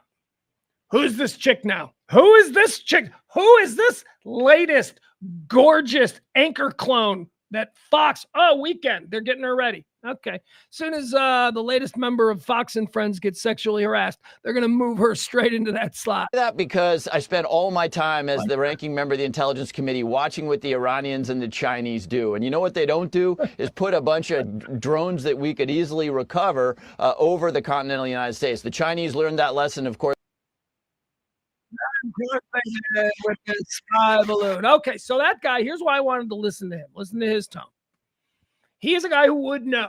He is a guy who would be looped in, again, as a ranking member on the Intelligence House Committee. He doesn't seem worried. He doesn't seem like, but maybe he would be marched out to put on the Sunday programs a sort of air of confidence that we know what we're doing. I don't know. So, I mean, you can look at that and you can go, he probably knows the real truth. If this is like some Department of Defense thing. He knows the real truth, and he knows that it isn't bad. He also knows he can't say anything about it. So they're marching him out there, and he's like, and it's all about tone. I don't know, man. I just don't know. All I know is that I'm so glad. I'm so glad that I have this story to be obsessed with. I thought it was going to be the Mangino story, Mangione, or whatever his name is. That's going to take a little bit of a break as we figure out his attorneys and all that. More on that coming. Let's keep going. All right, more with the drone stuff. Okay, so now, big breaking drone news over the weekend. If you're a drone head like me, you know that this isn't just something that's happening in New Jersey, but national media and our collective understanding isn't always up to speed. This is now going on in many other places. Los Angeles, Oregon, Britain, apparently for a long time, but we don't care about their news. Florida, Arizona, all over the place. Friday, over this weekend, Wright-Patterson Air Force Base in Ohio was swarmed by drones. You remember on Friday, right? Didn't I tell you the story about Langley from a year ago? December a year ago, Langley Air Force Base in Virginia swarmed on 15 consecutive nights with drones. And we didn't do anything about it because apparently we can't. As a number of pilots have pointed out, I do love this. These are things that we think are true. Like, private pilots, no, they can't just fly over a military base. That's restricted airspace. You can't fly. It's not true. There's no restricted airspace. A bunch of pilots, I've been seeing this because a lot of people are saying that about these drones. You can fly drones over a military base and they're not going to shoot it down. We're just dumb. We just think, no, they're just going to blow it. No, they actually can't. They can't. Not allowed to. And if you had a plane and you were going from this place to this place and there happened to be a military base under where you're flying, guess what? You wouldn't have to reroute. They let you do it. So anyway, just things we know and things we don't know. Wright-Patterson Air Force Base. A major, stealth technology was developed. I mean, this is a weird place. Wright-Patterson is one of those, they call it the Midwest's Area 51. So what happened at Wright-Patterson on Friday night? Listen to this. This comes from air traffic control. We'll listen to it and then I'll give you the story. Hold on. Sorry, make sure we got it here. Again, Friday night, Wright-Patterson Air Force Base was closed, I'll tell you that much, for a number of hours because they were swarmed by drones. Let's listen to the military air traffic control from Friday night. Patterson Tower, Med Flight 8, 1,900 feet, about 7 miles southwest of the field, like transition your Delta northeastbound. Med Flight 8 Patterson Tower, use extreme caution for heavy UAS movement on the base. Security forces is handling the situation. Suggest at or above 1,700 AGL. All right, did you get that? Did you hear that? They're rerouted. This is a med flight, a medical flight that is having to be rerouted because security is dealing with a bunch of drones. Listen, they'll tell us more. I just want to make sure in the beginning we get straight what's happening here. This is Wright-Patterson Air Force Base. Med Flight 8 Patterson Tower, use extreme caution for heavy UAS movement on the base. Security forces is handling the situation. Suggest at or above 1,700 AGL. That we will maintain 2,000 and on our transition for Med Flight 8. And I gotta keep the lights down so that security forces can see. Roger that, no problem. Position approved, sir. Approved, Med Flight 8. Med Flight 8 Tower. Ahead for Med Flight 8. Hey, sir, you're still approved through our Class Delta. After you leave, Columbus is going to sterilize the Class Delta as of 0330 Zulu.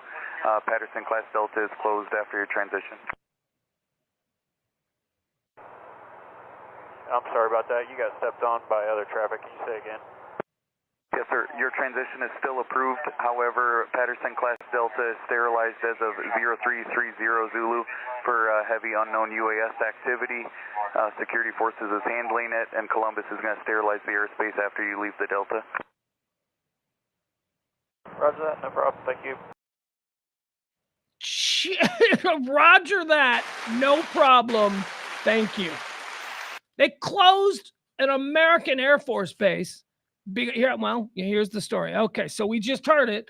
Let's see. The story is Yahoo News. This comes from the Washington Post. Drone incursions closed Wright-Patterson Air Force Base Friday night for several hours. Why didn't the story about Langley being swarmed for 2 consecutive weeks last December make national news? Well, because we entrust the media to select what they tell us about. That's what I say. Their job is to gin us up with the stories that they pre-select. Just because there are 5 news stories that are focused on every day by Fox News or CNN doesn't mean that there's only 5 news stories. No, those are the ones that they've chosen.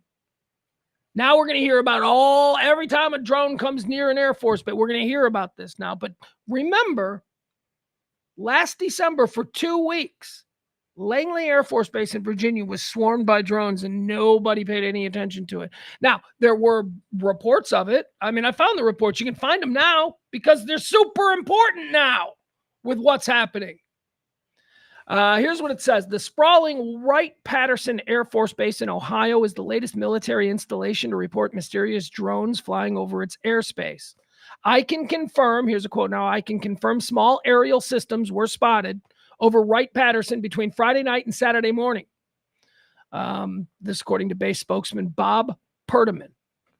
I said, today, leaders have determined that they did not impact base residents, facilities, or assets. The Air Force is taking all appropriate measures to safeguard our installations and residents. The drones ranged in sizes and configurations, Puritan said. Our units are working with local authorities to ensure the safety of base personnel. God, what are we doing here?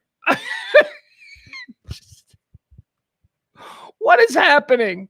Are we truly this feckless? I mean, it's just as a country, have we always just been the big roided out asshole at the party who, when, the pushing and shoving starts, he gets knocked out immediately because he doesn't actually know how to fight. He just knows how to look like he can fight. What are we doing here in this country? What is going on? All right, more drone stuff. There you go. Wright-Patterson Air Force Base. So let's get to Joe Rogan. He was trending all weekend. He made popular a story that had been percolating for a couple of weeks. Maybe about a week, let's be honest. But I first saw it a while ago, and I was like, oh, God, this is just too dark and too scary, and screw it. I don't want to put it out there. But okay. So Joe decides that, hey, let's start talking about this, which I don't even know if I want to know. So here's the story. Here's the story that's been going around since everyone's talking about it. So what are these drones? These drones are actually, what do we know about them? Well, they appear at the same time, and they seem to be flying the same patterns, and they seem to be mapping or something and doing this and that, and that's what we know about them. They seem to be working together. They seem to be a part of one single mission. So what is happening? So what is the belief? Well, these are those NEST, those nuclear emergency response teams, and these are nuke sniffers. These are uranium sniffers. They're flying around because they believe there's a warhead out there. Maybe there's a credible threat. Maybe there's a credible threat against New York City this Christmas. or whatever. Who knows? They're looking for the cell. They're looking for the bomb makers. They're looking for wherever this is being stored. They know it's in the country. That is the story. That is the story, okay? That's a really scary story. Because we're gonna wake up Christmas morning, we're gonna find out that New York doesn't exist anymore because these drone teams started to get shot down by yahoos. And they couldn't tell us that. Like, they couldn't go, okay, we're going to let you know what's going on here. Well, see, what had happened was back in the early 90s, a whole bunch of nuclear warheads went missing from the Ukraine and other former Soviet republics. You know, we accounted for 120, but we believe there was at least like maybe 200 at least. So we've got like 80 nukes. Fun fact. One of those nukes that we had lost track of popped back up on the scene, and we believe it's somewhere on the Jersey Shore. So now, America, I would ask that you be cool with that and not freak out. Right? I mean, I don't know. You can't tell people that. You can't tell people that. I'm sorry. Jack Nicholson knew. I just almost called him Jack Nicholson. I like combined the golfer and the actor. You can't handle the truth is what I'm trying to say. And no, we can't handle the truth. We didn't know. We had a pandemic a couple of years ago, and there was all kinds of truth coming in all different directions, and we just decided to go with whatever felt best for us at that moment. We can't handle the truth. So Joe Rogan out there, he's like, hey, I didn't really care about the drones until I saw this. Freak out, America. So what is that? What am I talking about? So here it is. Joe Rogan forwarded this. What is he saying here? Joe Rogan says he's now genuinely concerned about New Jersey drones after watching a TikTok about missing nukes and interstate waste. So it's this story here. It's this guy. This guy is apparently we're going to show him. We're going to play the whole thing. It's like 20 minutes long or something. I don't know. It's a long tape. But this guy, let's just listen to this guy for a while. We'll skim through it. And he is talking about that very real, very scary theory that this is about missing nukes and that New York City is about to be blown up, which I think is wildly unnecessary. But okay, here we go. My name is John Ferguson. I'm the CEO of Saxon Aerospace here in Wichita, Kansas. I'm not normally a TikTok kind of a guy. I like watching this stuff every once in a while. But I'm a manufacturer of unmanned aircraft, military-grade unmanned aircraft, as you can see one of my systems here. There's all of these mysterious drones going on off the East Coast, and as a professional, as a subject matter expert, I wanted to give you all my opinion on what I think could be going on with these drones. I don't particularly believe that these have a nefarious intent. I could be wrong, but I want to give you the truth and what I believe. It's my own opinion, and I've not bounced this off of anybody. So, I want to give you the truth in what I believe. Those are two different things. That's too many of us out here thinking what we believe is the truth. If you think it's bullshit, whatever, that's cool. I don't want to spread misinformation, as we know that there's a lot of that going around. But anyway, back in the 1980s, Ronald Reagan had dismantled the nuclear program, and there were, with Russia, there were countless nuclear missiles that were disarmed and disposed of. Well, there were over 80, I believe. There were over 80 nuclear warheads that were in Ukraine that came up missing. Okay, we don't know where they end. So government, which they had their ears closed about this one particular nuclear warhead that he physically put his hands on. He physically touched this warhead that was left over from Ukraine. And he knew that thing was headed towards the United States. Okay? That is a very serious deal. And everyone knows that the United States government, this administration, is pushing to get into a war with Russia. We all know that. We all feel it. We all see it. Okay? Well, back up a few years. Do y'all remember when those drones were mysteriously flying across the Interstate 70 corridor from Colorado up into Nebraska, down here into Kansas, and out into Missouri? Well, it was believed that those drones were looking for radioactive material because there had been some material that come up missing here in the United States, and they felt like it was high probability that the nuclear or the radioactive material would. All right, so this guy can be easily found anywhere, but that's the origin of the now quite widely discussed theory that these are in fact nuclear sniffing drones, that the government is looking for something, and they can't tell us about it because we couldn't handle it. That's a very dark, very sort of, I don't know, man. I just want it to be drills. I just want it to be some kind of, we're just testing some new cool stuff. But at this point, they got to tell us. We're going on a month now. This is week 4. All right. How about some audio or some cool ass video? This is from Saturday. Now I'm showing this because this guy is somebody I don't know personally, but I do know his character, and he is a regular on one of my favorite sports talk radio shows, and he's a Chicago Bear legend. Kyle Long, Howie Long's son. Kyle Long, an incredibly gifted baseball and football player, but a Chicago Bears legend. Kyle Long was flying into LaGuardia on Saturday or Friday, and he was just filming stuff out his window, and this is just something that he caught. And I'm showing this because he's not a goof. Kyle Long is not a goof. Like he's not gonna, hey, watch me do this internet prank. So this is interesting. This is how gratuitous the sightings are. He's flying into LaGuardia. He's over the New Jersey coast, and this is what Chicago Bear legend, son of Howie Long, this is what he has to say.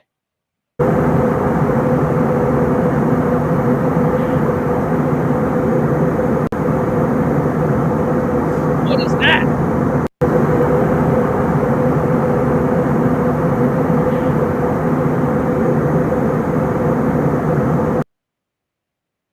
All right, creepy ass drone stuff.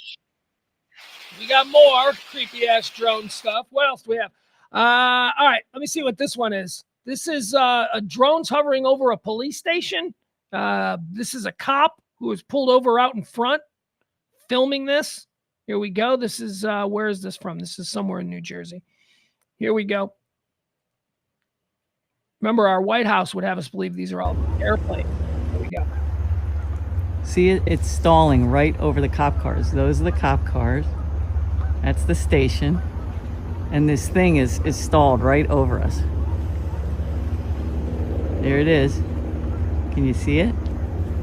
Oh my God! It's turning around. Look, the colors are turning around. This thing looks like one of them Simon games. Remember Simon? It looks like a flying Simon.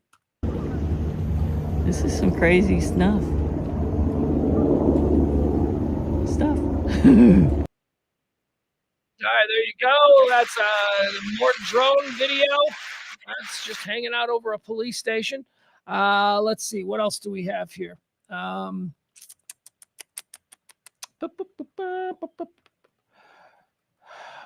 Okay, so here's some more video that's going around now. This is from Phoenix, okay? I want to show this. This is from Phoenix. This is a month ago. But I want to show this to you because I look for something, I love my UFO, whatever we're calling them now, weird aerial phenomena sighting videos. But I look for certain tells. Like, I don't believe that any civilian without real training is a good enough actor to be believable. They were trying to fake scenes. I look for certain tells. One of the things that makes it super easy is little kids. If there are little kids in the video that can be heard commenting on what's happening, you know it's real. You know it's real because those little kids, they're not. This video has little kids, which kind of makes it a little bit weirder for me. Like, what the hell is this? Again, there is a new theory, not a new theory, but it's also something that people are talking about.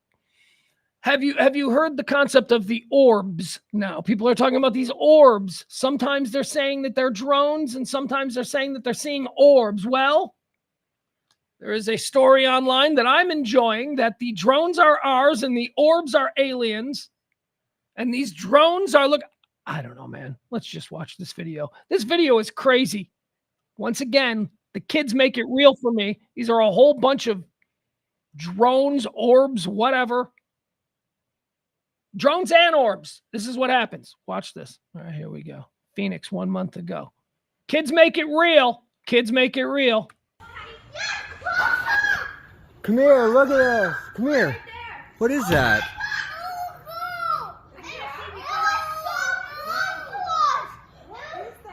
Is that like a Chinese lantern or something? No, look at how fast it's moving.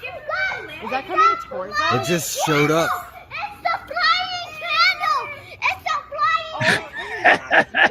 Look at now it's not moving. Now it's just kind of. What is that? It's a flying candle, you don't know. Whoa, that's crazy. What? Get a rocket launcher and shoot me. Get a rocket launcher. That's an American kid right there. Dad, get a rocket launcher. Shoot it. Hey, go out front and look up in the sky. There's something weird. We're all looking at it over here. Whoa, what the? That's also a very nice touch. The kids, there's something weird. They're seeing something weird. The kids, you can't coach that, right? Okay, but a very nice touch. If it was faked, the wife calling the friend. You need to go outside. You hear her on the phone. Very nice, very believable. That's the kind of shit that actually happens in these moments. Get a rocket launcher. Shoot it. Hey, go out front and look up in the sky. There's something weird. We're all looking at it over here. Whoa, what the heck? Yeah.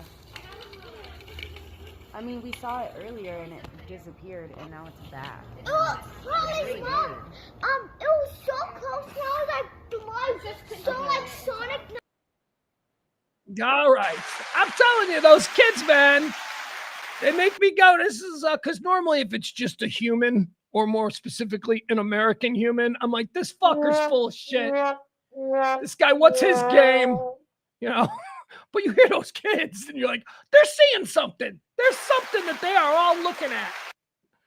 Like, get a rocket launcher, Dad. I love that. I love that. All right, what else do we have here? We got another cool video. Oh, I don't know if this is real. I think it's real, but it was on TikTok. And this is a part of the people who are like, no, it's drones are attacking the alien orbs. Anyway, watch this. This comes from just a couple days ago. Phoenix, Arizona. Again, Phoenix, Arizona. Here, hold on. Hold on. I don't know. Look, guys, it's do you know how we have to both be skeptical of everything we see online, but also open-minded enough to go, there are no rules anymore, so I have no fucking clue how to process this. Okay. This brings us to this video. I don't know what's going on here, but it appears that there are 2 drones and 1 orb. And it appears, as we see in the video, that one of the drones seems to engage with the orb, and then the drone loses battery and you see it completely fall out of the sky. I mean, it is pretty dramatic the way it just stops working as soon as it gets close to the orb. All right, so let's watch this one. This is a couple days ago, Phoenix, Arizona. Here we go. Something's going up real fast. A plane? I can't tell what it is. All right, so understand the orb is there, and they're filming the orb, And then they notice, they're like, oh, wait, something is moving so fast. I can't tell what it was. That's the drone. Like somebody sent a drone up after this orb. Oh, something's going up real fast. There it is. A plane? I can't tell what it is. Here's the orb. Whoa, is that moving? Here's another. Watch this. It's this guy here you got to watch. He's going to engage with the orb. That is quick. There's only one remaining right now. Whatever that green flashing one is, he moved quick around it to get it.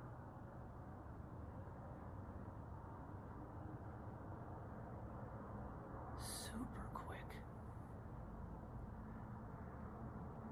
Come on, frame it better, sister. All right, watch it. All right. So we're watching this green one here. You're watching this green one. Watch as it engages. Here it goes. Oh, he's like right on it. Oh, there it goes. Whatever. That seems to have lost all power. And there you have it. So, pick your theory time. What are you more comfortable with? You more comfortable with these are nukes, some lost nuke, and it's a Nest team trying to save Christmas? This ain't a movie, folks. This is the real world. Or is it aliens? Is it aliens? And these are I don't know, man. I don't know where to go with this. Let's see. What is this one now? All right, we'll do one more. We'll do one more, and then we'll get into some other stories. This is Seaside, New Jersey. I've been watching live webcam from Seaside, New Jersey all weekend, just all weekend long. They got a camera. They got a camera, and it's just pointed at the sky there on the beach where they say 50 drones came out of the water. Here we go. This is the last one, and we'll get into the normal stuff.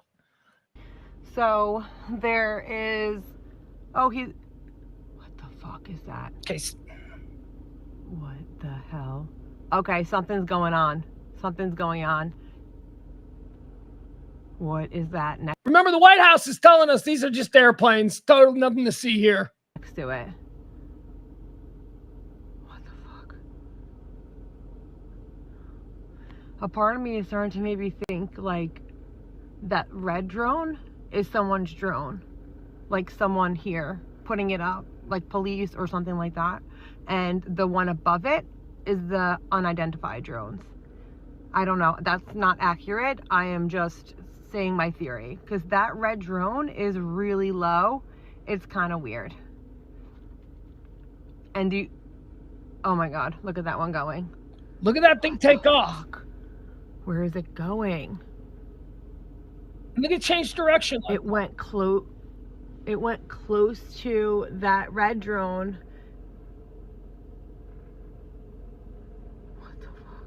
I'm not a goober, man. I don't know what the hell is going on in New Jersey. It's getting lower. I'm sorry if you guys can't see that good. I'm trying my best. All right. And there you have it. By the way, an update on the terrible, terrible story that we started today, Madison, Wisconsin. School shooting there, a Christian school. The number, thankfully, has been changed. The last report that I gave you was 5 dead, including the shooter. Now it looks like we're back to 3 dead, good, and better than 5, including the shooter, with 6 injured. But it still looks like details are coming. This is a developing situation, again, out of Madison, Wisconsin, a school shooting. Don't know any details. I'm sure we'll find out more about it. All right, let's keep going. What are the other things that we need to talk about this weekend? Nancy Pelosi. Did you hear about her? She fell. She busted her hip. Something that happens with old ladies. She was over there in Europe. She, I don't know what she did. She had one too many glasses of wine with lunch. Why not? She's not needed anymore. Live your life, girl. And she slipped, she fell, and crunch. She had to have hip replacement surgery. Nancy Pelosi, she's on the mend. There you have it. What else do we have? What else is a big story? Hold on. God, I got so many stories today. Okay, so I wanted to talk about this. Did you hear this nonsense? This happened on Friday. This broke Friday afternoon. Oh, my God, did this get me hot. Blue Cross Blue Shield, one of these, we're calling them healthcare companies, apparently. They're really insurance companies. They don't give a shit about your health. They don't care. Insurance companies. Blue Cross Blue Shield put a woman in jail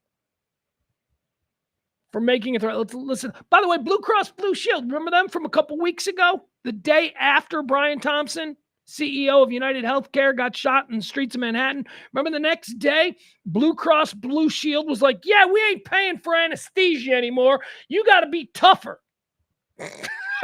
Whatever. I don't know what their attitude was, but it's fucking absurd. And then that got immediate blowback, and they're like, nah, we're kidding. That's who we're dealing with here.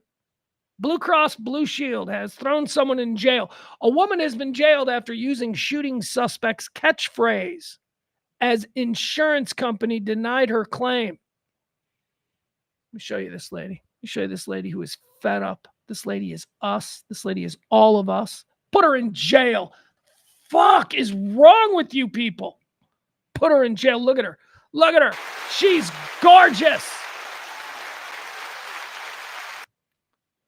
Learn about what this lady did, okay? Remember, she didn't make a direct threat. She was jailed for using Luigi Mangioni's catchphrase. It's a Florida woman, of course. How could it not be? A Florida woman was charged after police say she threatened an insurance company with the phrase, delay, deny, depose. An arrest affidavit obtained by WFLA said the FBI contacted the Lakeland Police Department on Tuesday with information about an alleged threat. According to the affidavit, 42-year-old Brianna Boston, take a look at her. Was she 42? All right, so I'm just trying to imagine what 25-year-old Brianna Boston of Florida looks like. It might not be too bad. Because my reasoning is this. There has never been an ugly Brianna. Sorry. There's also never been an ugly Heather. That's right. I know. There was a time in this country when you could say that about Ashleys. But then every other girl started to be an Ashley. And I got news for you. There's a lot of less than prime Ashleys out there. Anyway, point is, here's Brianna Boston. She was jailed. We all feel terrible about it. It says here, according to the affidavit, 42-year-old Brianna Boston used the phrase deny, depose, deny, whatever the phrase is. It's not that catchy. I got to be honest. It ain't that catchy. An arrest affidavit obtained by WFLA said the FBI contacted the Lakeland Police Department on Tuesday with information about an alleged threat. According to the affidavit, 42-year-old Brianna Boston used the phrase during a call with Blue Cross Blue Shield about a denied claim. Delay, deny, depose. You people are next, she allegedly said near the end of the call. All right. If she had just said, delay, deny, depose. Yeah. She said, you people are next. I didn't know that. You people are next. That does sound like a threat. I don't know if you can do that. She should have done it in a more interviewee way. Like she lost her shit. Emotionally, she was mad and she just started saying stuff. If she had maybe gone through a little ego therapy, she'd have been able to control her emotions better and she'd have been able to really pin this person in a corner. By, I don't know, doing something like, all right, well, hey, are you following the news? Did you see what happened? Isn't this like one of them kind of situations? This is why people are so angry. There's a better way to have, manipulated her into feeling threatened than just coming straight out going, deny, depose, delay. You people are next. Can't say you people are next.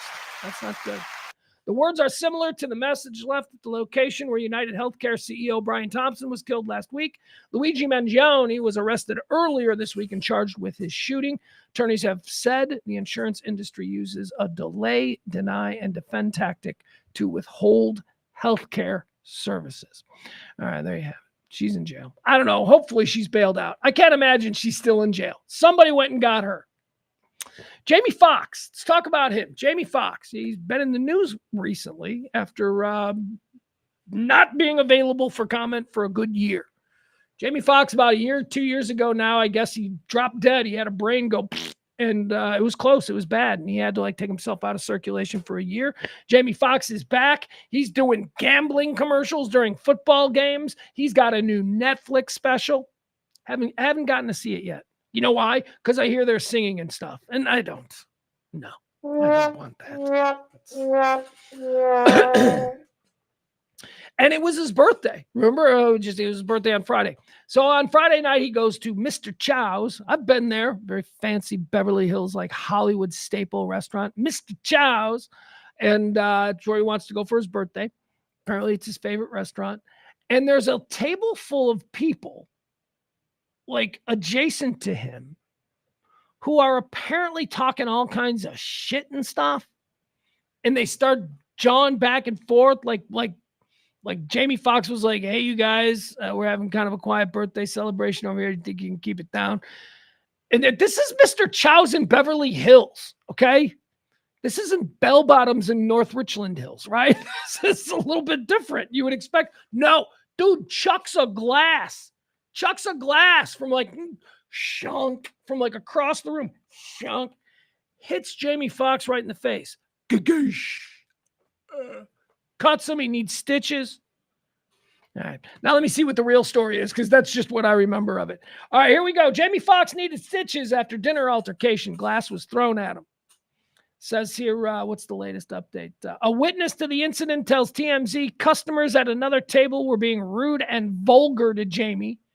Who's going to be rude and vulgar to Jamie Foxx? If you're out to dinner and Jamie Foxx and his party sits next to you, one, normal people totally leave him alone and are just like, that's Jamie Foxx. That's Jamie Foxx. That's how normal people be.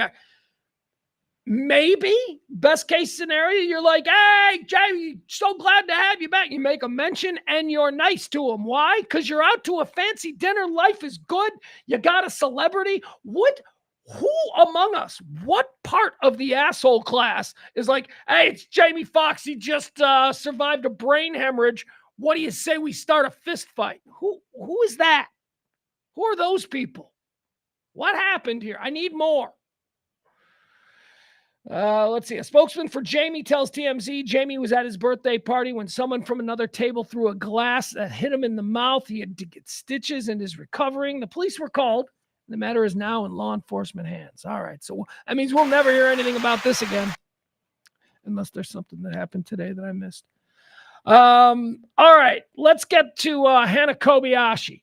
Okay. Let's get to Hana Kobayashi, our missing Hawaiian girl. We were all very concerned about her whereabouts. Hana Kobayashi was traveling from Hawaii to New York to visit her aunt. This is the story we were told. There was a connecting flight in Los Angeles, as is often the case with flights from Hawaii. They land in the mainland, and then you go on from there. She went missing. She didn't meet her connecting flight. And in the very early stages here, we were told, hey, there's a missing girl. She didn't get her connecting flight. And then they show her. And she's cute. She's pretty. So now we care. Because we don't give a fuck about ugly people. Like, get that ugly. Well, oh, really? An ugly person died? No big deal. That's how we feel. I say this as an ugly person. So she's cute. So now we're interested. She's got us. Oh, I hope she's okay. Her poor aunt in New York must be just pearl clutching. So then it turns out that she starts texting her family. And she's like, I'm in LA. Missed my flight. Gonna catch another flight. And then they're like, wait a second. What are you doing? What is going on with you? And then she went dark. And they were like, oh my God, she's been abducted. And we all thought, we were like, oh, look at her. We're showing the pictures of her. Look at her. She's smiling. Oh, she's a vulnerable little girl in this big, scary world. And then we learned she got a boyfriend. She's like, oh, her boyfriend was on the flight too. Her boyfriend. What's that son of a bitch's story? Right? That's how we were. That's how we were programmed from the early pictures. Oh, I hope she's okay. What's his deal? Yeah, we'll get to him. Long story short, he was cleared. He's fine. He caught the connecting flight. She didn't. She didn't catch the connecting flight. So she goes missing. She's missing. She's missing. Her dad, her estranged father, they'd only reconnected in the last 4 years or so. But he missed a big chunk of her life. And now he was a big part of her life. He comes over from Hawaii. He's scouring the back alleys of L.A. He's if you've ever seen George C. Scott in Hardcore, he's like George C. Scott in Hardcore. He's like, I gotta find my daughter. I guess the cooler reference would be Liam Neeson, but I'm old, so I went with George C. Scott. So her father is so distraught at not being able to find any answer as to where his daughter went. Her father killed himself.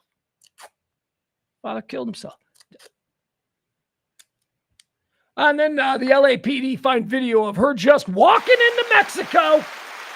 She just walked into Mexico. She's like, yeah, just walked in. And they're like, oh, she's obviously being trafficked. And the LA police are like, no, she's not. She's really not. Seems to be on her own. Seems to be just walking.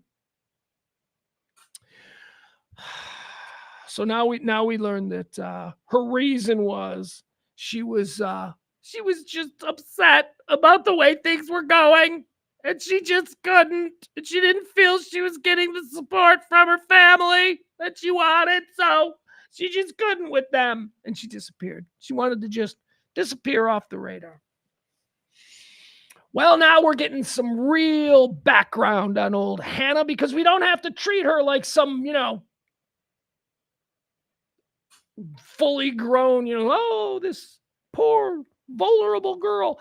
The real reason that Hannah Kobayashi vanished on trip of a lifetime to New York and wound up in Mexico. It says here, now that Hannah Kobayashi has come forward to declare that she is safe and well, her incredible story behind her disappearance can be revealed for the very first time. Kobayashi, 30, was on her way to New York from her home on the Hawaiian island of Maui, where she decided to walk out of Los Angeles International Airport and disappear. She wasn't on that flight by herself. She was on her way to the Big Apple alongside her new green card husband, an Argentinian native named Alan Kikase, who we're just hearing about now. She had a green card husband. She had a dude who married her to stay in the country. All right, I'm just going to tell you a story. All right. Her and her boyfriend, they're dating. And they're like, we're not making any money here in Hawaii. And they didn't know what they were doing. And here's what else they were doing. Lots of drugs. Hannah is like a crazy mushroom, psychedelic, cocaine pot freak.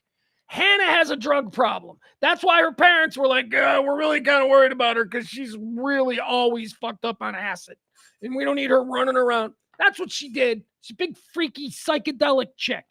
Now I see it. Yeah, now you see her. She's like, Anyway, it's big crazy. So her and her boyfriend, they hatched this scheme. They meet these people. I don't know if they're swingers or what the deal is, but they were tourists. Oh, and by the way, Hannah used to be one of those like luau dancers. You know, when you see like when you go to Hawaii and like all the tourists from Iowa are like, I won't see where real luau is. And then like some Hawaiian girl comes out and goes, gun, gun, gun, gun. She was that. So she knew a whole bunch of tourists and people there. And somehow her and her boyfriend met up and hooked up with a couple of people from Argentina. And these people, this man and wife, I guess they were married or they were boyfriend and they were engaged from Argentina. Couple from Argentina who are engaged. They want to stay here. They want green cards. So Hannah Kobayashi and her boyfriend, remember the guy that was on the plane with her, and her boyfriend, they hatched this scheme where Hannah marries the husband and Hannah's boyfriend marries his fiance, and they all become legal and they get paid for it, and they'll use this money to go on their trip to New York together. That's where the money came from to go on this trip to New York, because she married a guy, let's get his name right, Argentinian native Alan Kikase. Okay, so she marries this guy. Now, the green card husband of Hana Kobayashi and the green card wife of Hana Kobayashi's ex-boyfriend. Because remember, by the time the flight came around, by the time the trip came around, Hana had broken up with her boyfriend, even though they were both still in this deal. They were still married to the other people, but they were just no longer a couple. So the Argentinians who are, green card married to Hana and her boyfriend. I know, how crazy is this story? We didn't know any of this stuff. So the green card husband, he and his green card, wife, or soon to be whatever, the woman from Argentina who's also there, they're like, you two need to take us to New York with you because that will help with the green card process, because we can get pictures taken of like you and look, we're a real couple. We were in New York at the Statue of Liberty. Look, we're a real couple. We were in Los Angeles. And, that's how they're going to make their case that it's not a sham green card marriage. Anyway, so begrudgingly, Hannah's like, fine. I'll dedicate one day of my trip to us running around New York City taking pictures like tourists so that we can help with your... All right. So that's what was going on here. Kobayashi, 30, was on her way to New York from her home on the Hawaiian island of Maui when she decided to walk out of the airport. She wasn't on that flight by herself. She was on her way to New York alongside her new green card husband, Argentina native Alan Kakaise, in a bid to hoodwink immigration officials into believing their marriage was genuine. And on the same flight was her ex-boyfriend, Amun Miranda, who joined them with his own green card wife, Marianne, who was the fiance of the one that was with Hannah. She just happened to be Kakaise's girlfriend. This messy love square, all on one plane together, was only possible because Kakaise, he's the Argentinian dude, had allegedly given Hana Kobayashi $15,000 with the promise of a similar sum once the immigration documents that allowed him to stay in the United States were issued. The rouge of their sham marriage was already in the works after they tied the knot in October. Pictures of the ceremony were shown to Kobayashi's colleagues at the Up in Smoke weed store. You ever walked into a weed store and seen the chicks that work in a weed store? They're a type, is my point. And this is a weed store in Hawaii. Oh my God. All right. Let's see. The rouge of their sham marriage was already in the works after they tied the knot in October. Pictures of the ceremony were shown to Kobayashi's colleagues at the Up in Smoke blah, blah, blah shop where she worked. But Kakaise, the green card husband, believed that pictures of him with Kobayashi, perhaps in front of the Empire State Building, in Central Park, on Broadway, or by the Statue of Liberty, would be enough to persuade immigration officials that their marriage was in fact real. All right, let's keep going. What else do we know? Here's her boyfriend. Let's take a look at her boyfriend, because I don't know that we've ever really seen him before. Here we go. Boom. This is a room whatever. I don't know what his name is here. A room something or other. Why is that a mugshot? Did he get arrested for something? He didn't do anything wrong, right? I don't think he did. Did he do anything wrong? No, he just got out right. He's the one that didn't miss his flight. Remember, they're like, what's your story? And he's like, I'm more organized than my tripping balls ex-girlfriend who, she missed the connecting. She shouldn't eat all the mushrooms, but she did. All right, hold on. That's him. Oh, let's also, we'll look at some more pictures of her. Get rid of that. All right, so that's the boyfriend. All right. There. There's the weed store she works at. Look at there she is. She's like, I'm tripping balls and I'm going to perpetrate an immigration scam. But before that, all of America is going to be saying prayers for me. Ugh. All right, that's her. Let's keep going with the story. All right, there's the boyfriend. All right, let's get into the story about the Argentinian couple, right? All right, so here we go. The Argentinian couple wanted to hop on the trip to New York at the last minute because it presented an opportunity for photos. But the dynamics of the group quickly got very complicated. This is what we're trying to figure out. Why did she not get on the plane to New York? Why she just couldn't with these people? She's a lot, man. Hannah Kobayashi is a lot. Failed actress, wannabe photographer, pot store worker. Her co-workers also divulged that her cash cows, the Argentinians, were also a point of contention for the formerly missing woman who didn't want either of them coming on this trip. All right, so Hannah didn't like either of them. Hannah Kobayashi didn't like either of the Argentinians, but she liked the money. Let's see what else. Then there was Marianne. Marianne's the girlfriend. Marianne doesn't like Hannah Kobayashi. Let's look at some of these pictures. Hold on.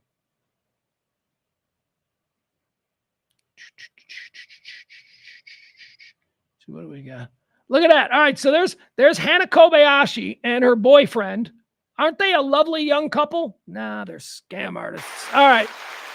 Whatever. There's a whole bunch. Just Google search it. There's a whole bunch of crazy stuff. These people were not worthy of our prayers. They were not worthy of our concern. Bunch of scammers. She's fine. Her poor dad. Once again, fuck the dad, right? The only one who gets completely shit on in this whole thing is dad. But that's okay. That's okay. That's what we sign up for. It's what dads know. I don't think there's a good dad on this planet who, if they could look at the absolute worst thing that is destined to happen to their child, I don't think there's a good dad on this planet who wouldn't go, can I take that one off his hands? I'll take that one right now. I can. Horrible car accident. I'll take that one. Can I get that off him? Right. That's how we are. Let's keep going. Duke accuser. I want to talk about this story. This is probably at this point an old story. Actually, you know what? It is an old story, and I don't have the audio. Anyway, do you remember the Duke accuser? Crystal Mangum. She was the stripper from Duke. Actually, she wasn't from Duke. She was from another school in the area. But Duke, a very, very prestigious, very expensive, very high-end.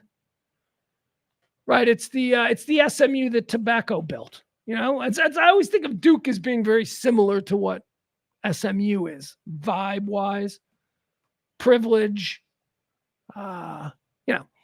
Anyway, so the lacrosse team at Duke, 20 years ago now, they had themselves a party. They were celebrating a well-done season. And they ordered up some strippers, and the strippers came over, and it was just like it is. Are you kids out there? You know, these stripper companies where you open the phone book, or now I guess you go online. These stripper companies, they exist because 25-year-olds are stupid. You don't, that's not how you get a good, it's always going to be bad. Those are always bad situations. They're always gross. They're always strung out on drugs. Don't just, the way to get me to come to your bachelor party is not to be like, dude, there's going to be strippers. I don't have a problem with strippers. I know a lot of strippers. Some of them are wonderful people. Many of them are wonderful people. But I don't want to go, that's not something I don't like. No, thank you. So anyway, apparently they were upset because they ordered. Now this is true. Because this probably happens. They specifically ordered hot white strippers. Specifically. That's so funny. That's a dumb kid thing. You know, you're calling, yeah, what? Got my dad's credit card. We're throwing a party for the lacrosse team. I want to order some strippers. You're like, okay. All right. How many you need? I want 2. You're like, okay. Make sure they're hot and white. Yeah, sure, no problem. And then they'll just send whatever stripper's available. My friend tells a story about how he ordered 2 strippers for some bachelor party that he was the best man at. Like, this is going back years ago. But one of them showed up in a cast. Cast. Oh, do you like this, Daddy? And it's a funky yellowed cast. Not like a cast that was just put on in the last couple of weeks. We're talking about a cast that's going to be taken off next week. You know, it's all funky and broken and fuzzy. It's like, do you like this, Daddy? No. So anyways, these idiot Duke kids, apparently they were not in a happy mood when I guess one of them was, one of them's a black lady who is, of course, Crystal Mangum. Crystal Mangum shows up. She's neither white nor, if you're asking me, hot. But she shows up, so they're like, boo. And then the other one shows up, and apparently the other one was half black and half Chinese, and they were like, boo. Although Malaysian, man, I gotta tell you, I'm not opposed. Point being, it was bad vibes from the beginning, but they're like, whatever. And then they're like, idiot, privileged, rich, white lacrosse players at Duke with a couple of like minority strippers in front of them, and they said terrible things. You shouldn't be able to do that. Well, then every single come on, man. That's the game. You think that's the worst that these girls are strippers on campus at Duke University? You think that's like the single worst? That young man was rude to me. He took my humanity from me. Shut up. Okay? So it wasn't that, but nothing. Anyway, it was the way these things always end with someone going, that's not enough money. And then some big giant dude holding a boombox going, that ain't enough money. And then you pass the hat again. It's all such a scam. So it ends like that. But here's the problem. Remember, and then all these guys, like one of the dudes' name was Reed something, like 3 dudes. I'm glad I don't remember their names, but their lives were over. They were shouting the N-word. They raped her. They brutalized her. All this kind of stuff. And I always thought it was sketchy. Mike Nifong, who was the local prosecutor, he just came off so poorly. From the first time I saw him in a press conference, I went, oh, he wants to be governor. This is not about whether or not they actually did it. This is about securing the black vote in North Carolina, and he is going to railroad these kids. I saw it from the very beginning. It turned out to be completely true. Mike Nifong, neither did he become governor nor a lawyer anymore because he was disbarred. Those kids were, I don't know how it affected their life, but God, man, they might be asshole kids, but I don't know that. I don't know. I'm just assuming they're asshole kids because they're rich kids who play lacrosse at Duke. So I assume they're assholes, but I don't know that. So that's not a part of this, what I'm about to say here. Those dudes were wronged. Those dudes got screwed over, and we should all have some compassion for them in that regard. Why? Because Crystal Mangum is now doing jailhouse interviews where she's like, oh, girl, I just totally made that up. Yeah. Oh, yeah, jailhouse, because she murdered somebody in 2013. She almost started a race war. That was a real big problem. And one of the reasons why Mike Nifong will never be elected to any office again, because they almost started a race war over shit that they had absolutely no evidence of and a really sketchy victim. But, we always believe the victim. She was on drugs. Now she's like, oh, I was on drugs and I just freaked out a little. It's terrible. She's in jail because she murdered somebody in 2013. Yeah, that's who she is. And she also wants to apologize.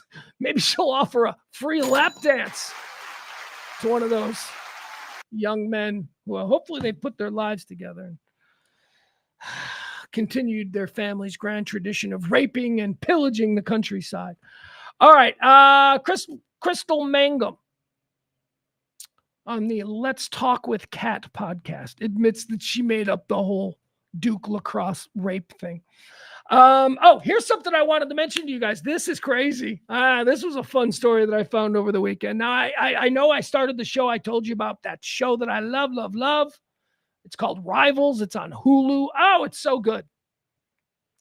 And it's one of my 2 favorite shows from 2024. My first favorite show of 2024 is also a Hulu show called Say Nothing. And it's the story of the Belfast Brigade.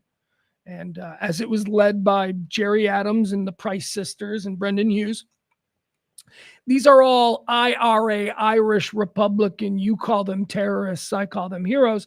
These are all of these. It's their story of what they did between 1970 and the signing of the Good Friday Accords in 1998. It's the story of the troubles in the IRA. It is such a great series. It is so good that I'm just going to stop talking about it because I do understand that this is one of my particular areas of interest, and it may not be that good if you're not interested in it, but I like it. Comes the story. It's widely acclaimed. Incredible. It's going to win all the BAFTAs for series. Anyway, widely acclaimed, and now we're starting to get the visual, because you got to understand, names are named in this thing. Murderers who are still alive are portrayed murdering people. Murderers who have never murdered, well, again, depending on, I don't think an IRA assassin is a murderer, but whatever, that's a much deeper discussion for a different time. But anyway, some of these people are still out there. One of them in particular, Miriam Price. Miriam Price, I mentioned the Price sisters. The Price sisters were the secret weapon of the Belfast Brigade. They were a unit of the Irish Republican Army. No other Irish Republican Army units utilized women. Dollars Price, the older of the two. Miriam is the one who's in the news today. Dollars Price was very attractive, and she was used as a honeypot for British soldiers and all that. But don't think that, like, she would honeypot them and then walk away. No, she was the one that did. She was a badass, is my point. She was a badass. She blew up the Old Bailey, which is the federal courthouse. It's what they call the federal courthouse in London. She blew up the Old Bailey, was sentenced to life in prison, went on a hunger strike, became a global sensation. That's Dollars. But Dollars' sister, Miriam, who is also portrayed in the series, spoiler alert, spoiler, seriously, if you're watching this series, I told you to start watching it 2 weeks ago. If you're watching it, I can't help but spoil the ending of the series with this news story. So tune out for about 3 minutes. Comes this news story. Miriam Price, Dollars' little sister, who's, by the way, awesome in the series. The woman who plays Miriam Price is hardcore. She is ride or die IRA, much more than her much more famous and high-profile sister Dollars. Miriam is the one that gets radicalized the most. Miriam is suing Disney because Say Nothing, the television series, spoiler alert, here we go. It's all about the question of who killed Jean McConville, who was a woman who had 10 kids. Who killed her? Who put the bullet in Jean McConville was believed to be a traitor by the IRA. She was believed to be a broke-ass mother of 10 kids who would trade information about what the IRA was doing for money from the Brits.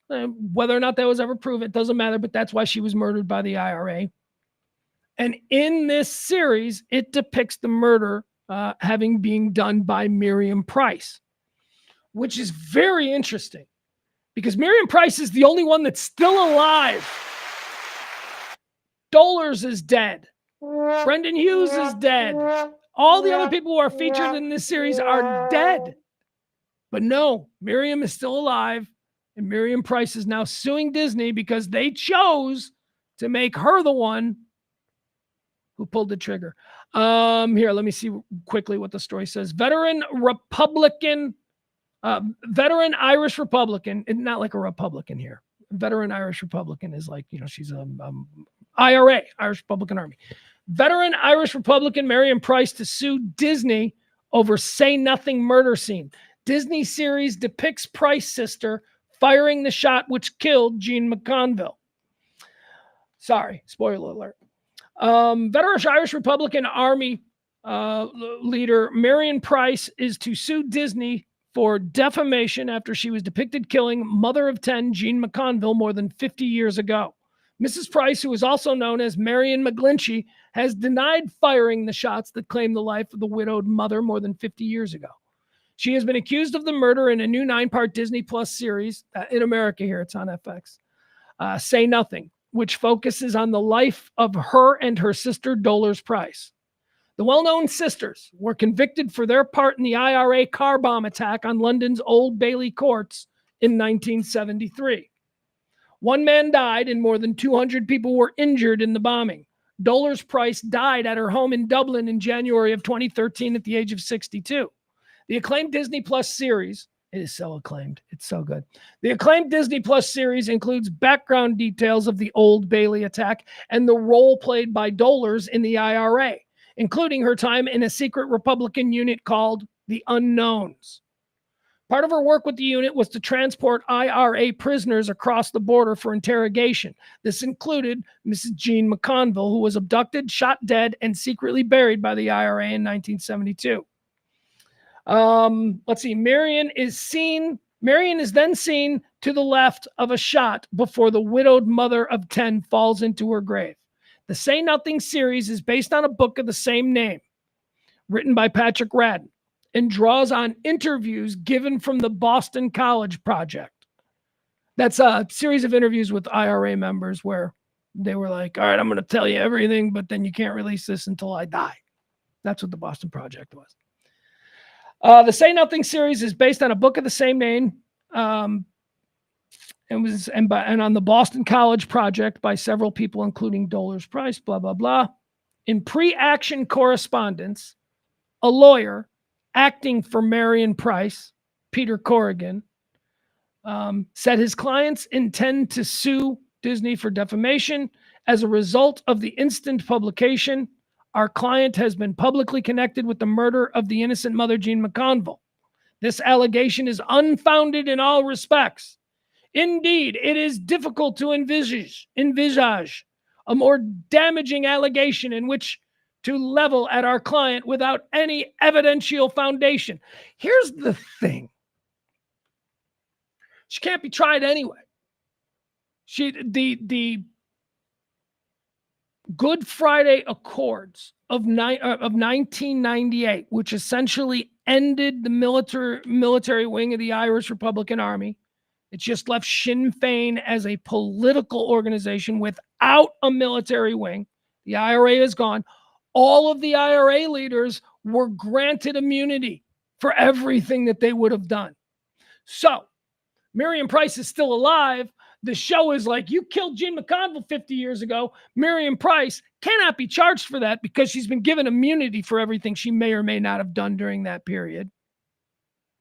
But she's still going, no, it wasn't me. I didn't do it. I don't know. It's very interesting.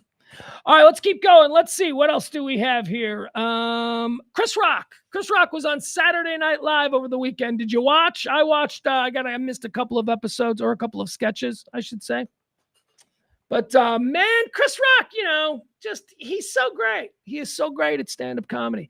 He's not 100%. Chris Rock sometimes Chris Rock does stand-up comedy that sucks. Sometimes he's like his last tour after Will Smith slapped him. I didn't think that was a great bunch of material. I didn't.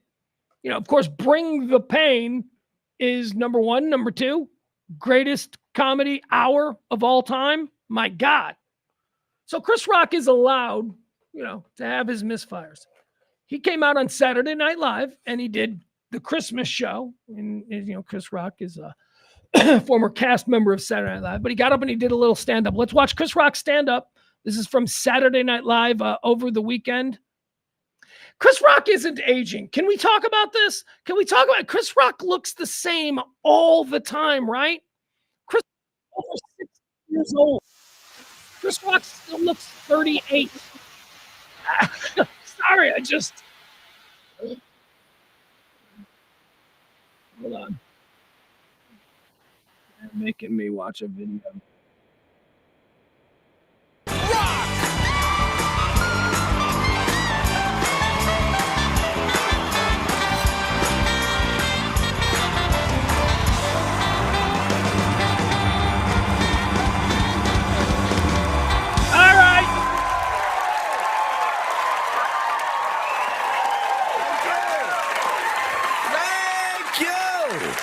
Thank you very much. Yes. this is the 50th anniversary of Saturday Night Live. Been around for 50 years. I want to congratulate Lorne Michaels on 25 great years of Saturday Night Live. There's a lot going on in the news. My God, it's so crazy out there. It's so hard just getting in the building. I just want to stop something really quick here. This is something that I always enjoy doing with Saturday Night Live whenever I watch the host doing their monologue. This guitar player back here, little redheaded girl, little cute girl back there. Watch her. Sometimes she does not like the host, and you can tell. Anyway, she's always fun to watch. Here we go. In the night, so much live. There's a lot going on in the news. My God, it's so crazy out there. It's so hard just getting in the building tonight. So much security. My God. I had to walk by a bunch of baby oil sniffing dogs. It was insane. Everybody's worried. I mean, we got Luigi. You know, and that's good. I really feel sorry for the family. I mean, everybody's fixated on how good looking this guy looks. If he looked like Jonah Hill, no one would care. They'd already given him the chair already. Be dead, okay? But he actually killed a man, a man with a family, a man with kids, man. I mean, I have condolences. I'm gonna have real condolences for, the healthcare CEO. I mean, this is a real person, But you also gotta go, sometimes drug dealers get shot. Yeah.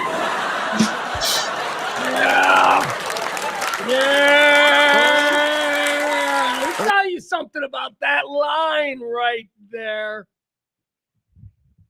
That is how comedy gets us talking and thinking about other things, and that is just a master comedian right there. That is a comedian who understands that the art form of comedy is more than just, going out looking for as many of these as possible. Bill Hicks understood that.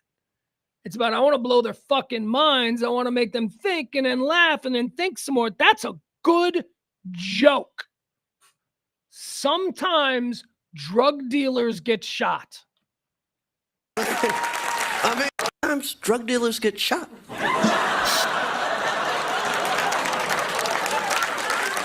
All right? Okay. I mean, you've seen The Wire, right? It's been a bad year for my people, the blacks. It's not been a good year. Kamala and Diddy and Jake Paul beating Mike Tyson. What the hell? Who is this Jake Paul? He's a 27-year-old punching a 60-year-old man in the face? Is this what the white man has reduced himself to? Stop it. Well, who's he gonna fight next? Morgan Freeman? I hate Jake Paul. I got landlord hate for him. I hate him like cocaine hates monogamy.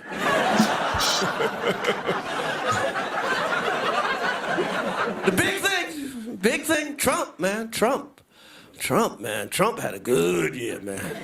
Trump survived an assassination attempt. Won the presidency again by winning the popular vote. Was just named Time Man of the Year. It could happen to a nicer guy.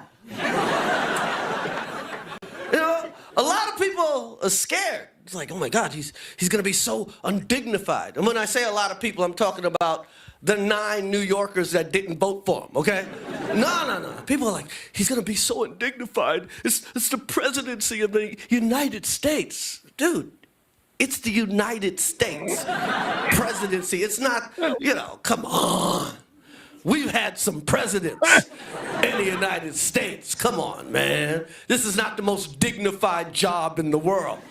You know, we've had presidents show up to the inauguration with pregnant slaves, okay? And I'm just talking about Bill Clinton.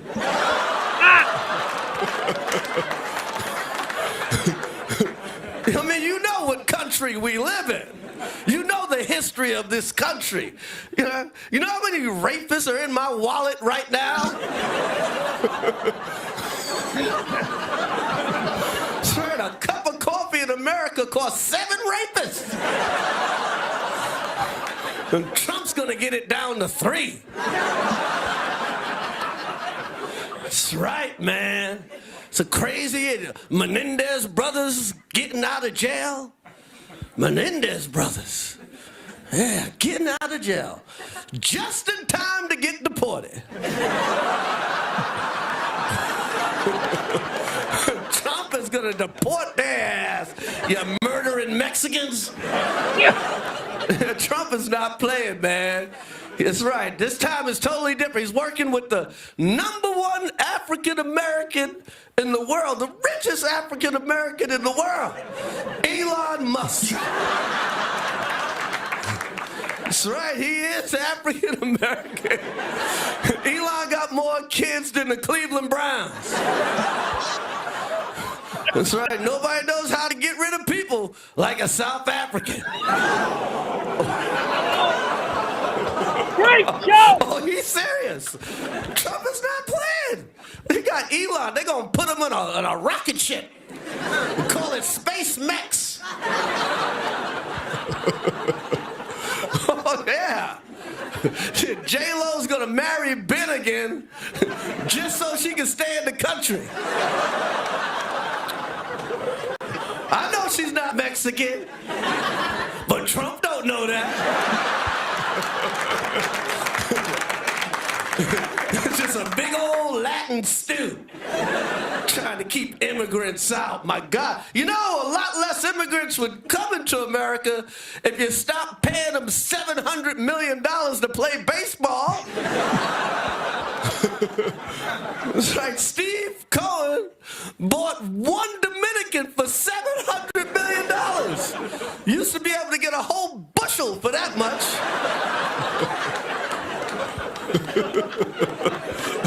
I said bushel. And the big story this week, that's right, man. Joe Biden pardoned his son, Hunter Biden.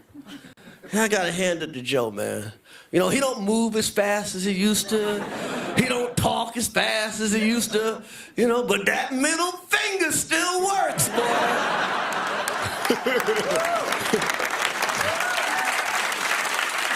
That's right, man. And people are complaining. Got the nerve to complain. Like, only an animal would not pardon their son. Oh, my God. Imagine going home to your wife if you didn't pardon your son.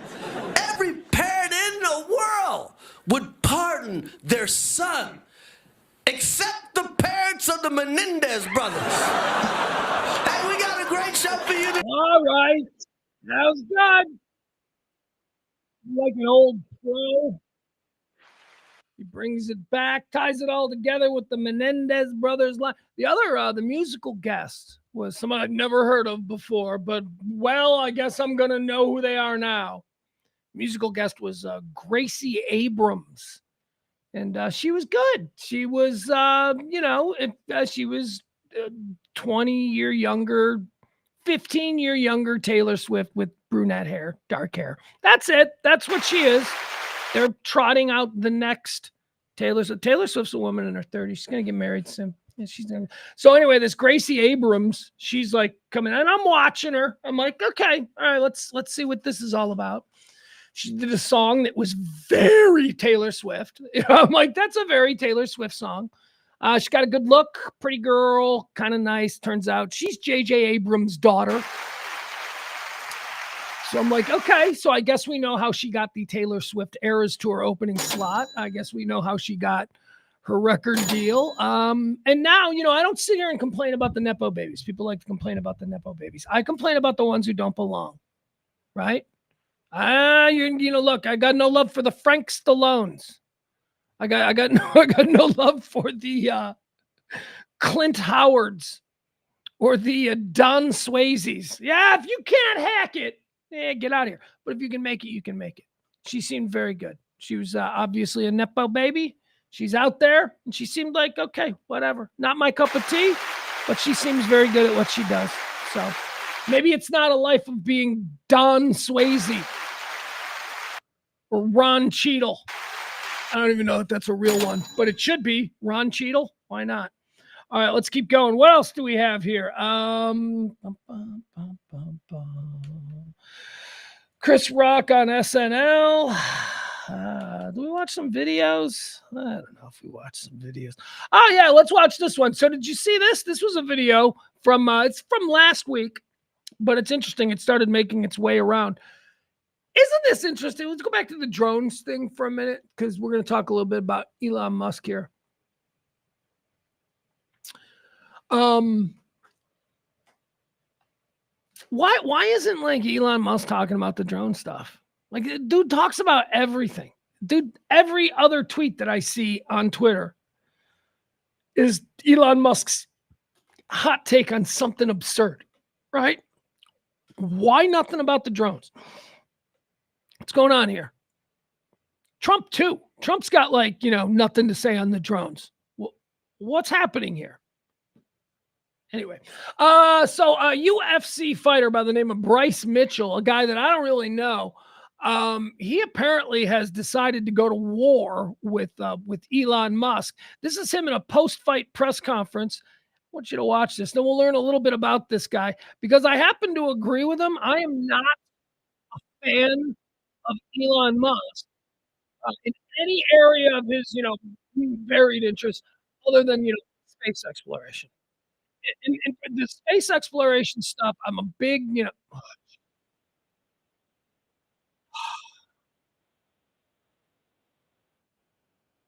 did that thing to me where, when you hit skip and then it gave me another commercial. That ain't supposed to be happening. That ain't fair. I don't like Elon Musk. I think he's a weirdo. I think he's scary. I think that we should all be very concerned about how much power we afford him. Plutocrats are not supposed to be, whatever, a thing in this country, but they are. I like his Mars stuff. I like his space stuff. I would like him to just focus on that, because we need like a borderline retarded savant to just focus on that. We need like dozens of these people, and we need to put them in a room somewhere. We need to go, what's next? Take humanity, you awkward, weird virgins. Take humanity to where we're supposed to go next. That's what we need him to do. None of this other crazy stuff. I don't like it.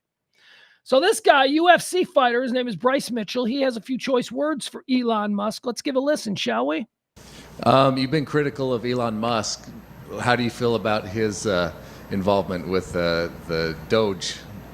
Well, I think that time will prove me correct.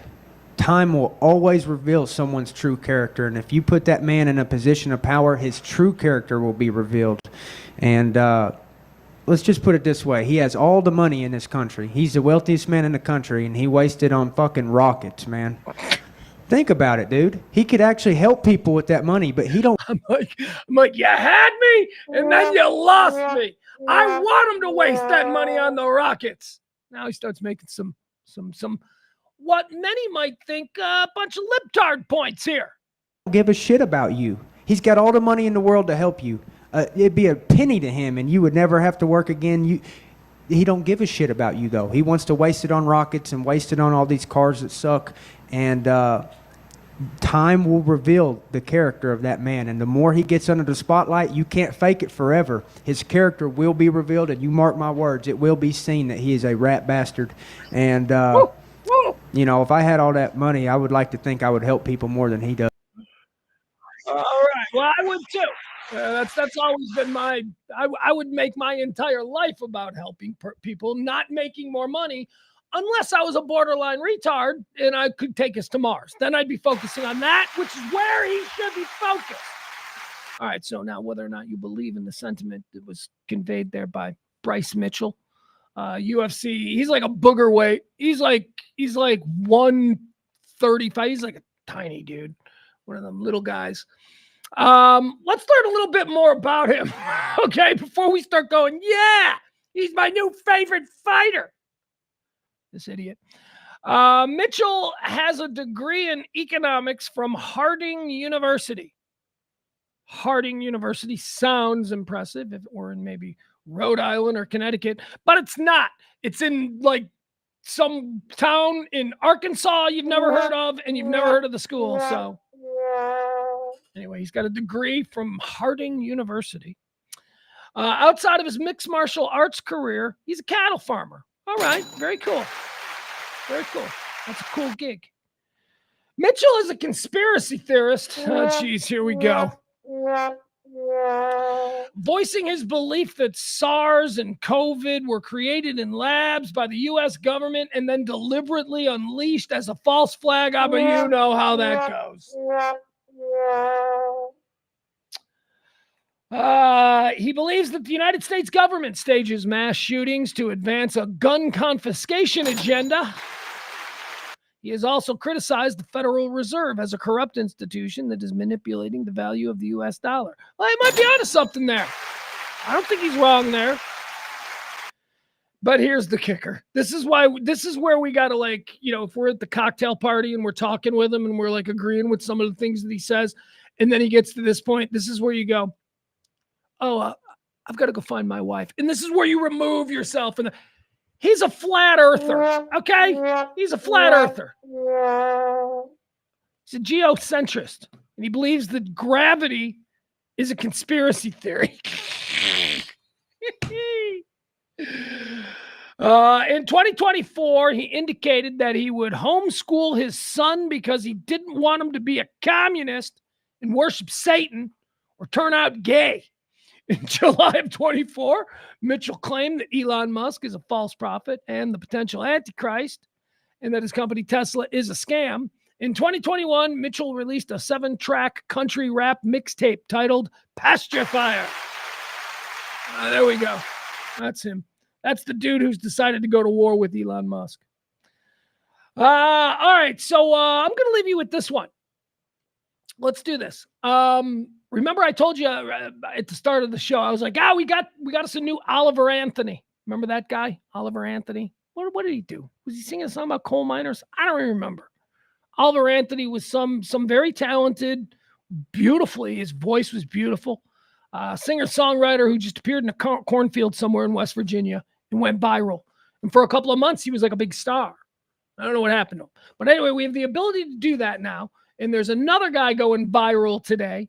And I don't know, they're saying this could be the next Oliver Anthony. Let's give him a listen. His name, I think he's more established now because I think I've heard of him before. Jesse Wells. Jesse Wells is his name. You know, let's just do it on YouTube. Let's make sure we don't have any problems here. Hold on.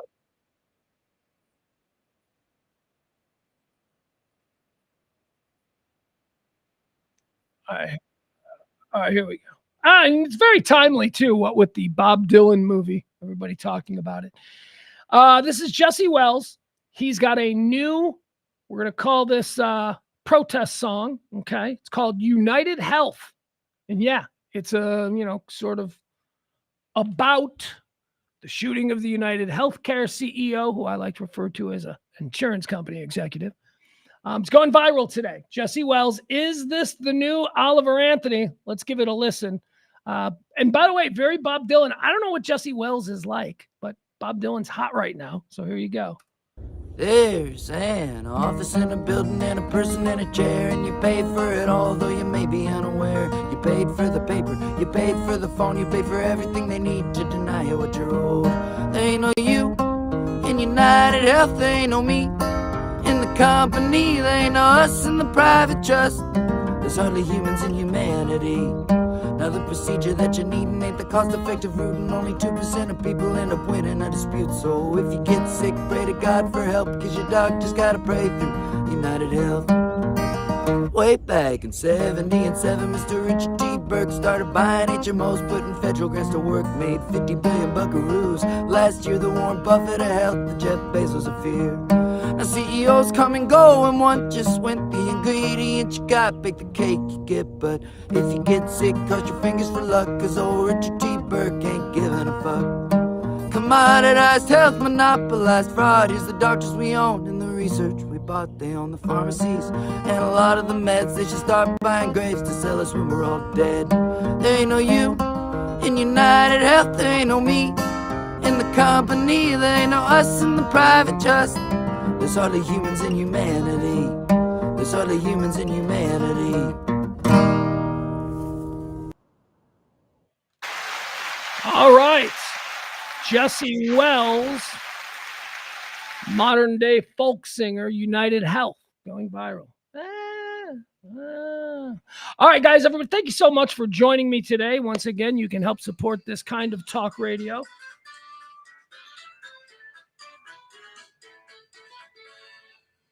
What? I'm just getting a very weird, that was a weird, I don't know, just got a weird, it's not scam, it was like a telemarketing call or something. Hold on.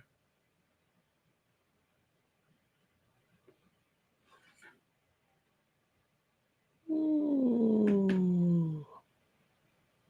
Oh, well, that's cool. Apparently one of our Radio Misfits shows, the great, is that it, sir? Wait, I don't know what this, is this real? Sarah Payan from Radio Misfits just won Content Creator of the Year. RadioMisfits.com for all your, she's our weed expert.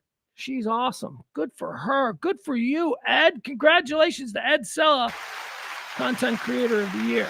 Sarah Payan. RadioMisfits.com. I'm distracted by the call that I just got. Because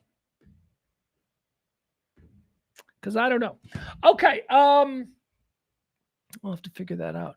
Everybody, thank you so much. We'll see you back here tomorrow, right? Okay. Very good. Tip the show if you can. That'd be great. If not, whatever. We'll be fine. Ending. Let me get you caught up here. 3 dead, including the shooter, 6 injured in the school shooting that occurred earlier today around 11 o'clock. Plano. Jesus. Madison, Wisconsin, Christian school there. Okay. Yeah, why did I go out with that? That's such a bummer. Love you guys. We'll see you back here tomorrow at noon for more. We do it every day. Like, follow, subscribe, and all of that good stuff. And we'll see you back tomorrow for more rant I'm distracted. Love you. Bye.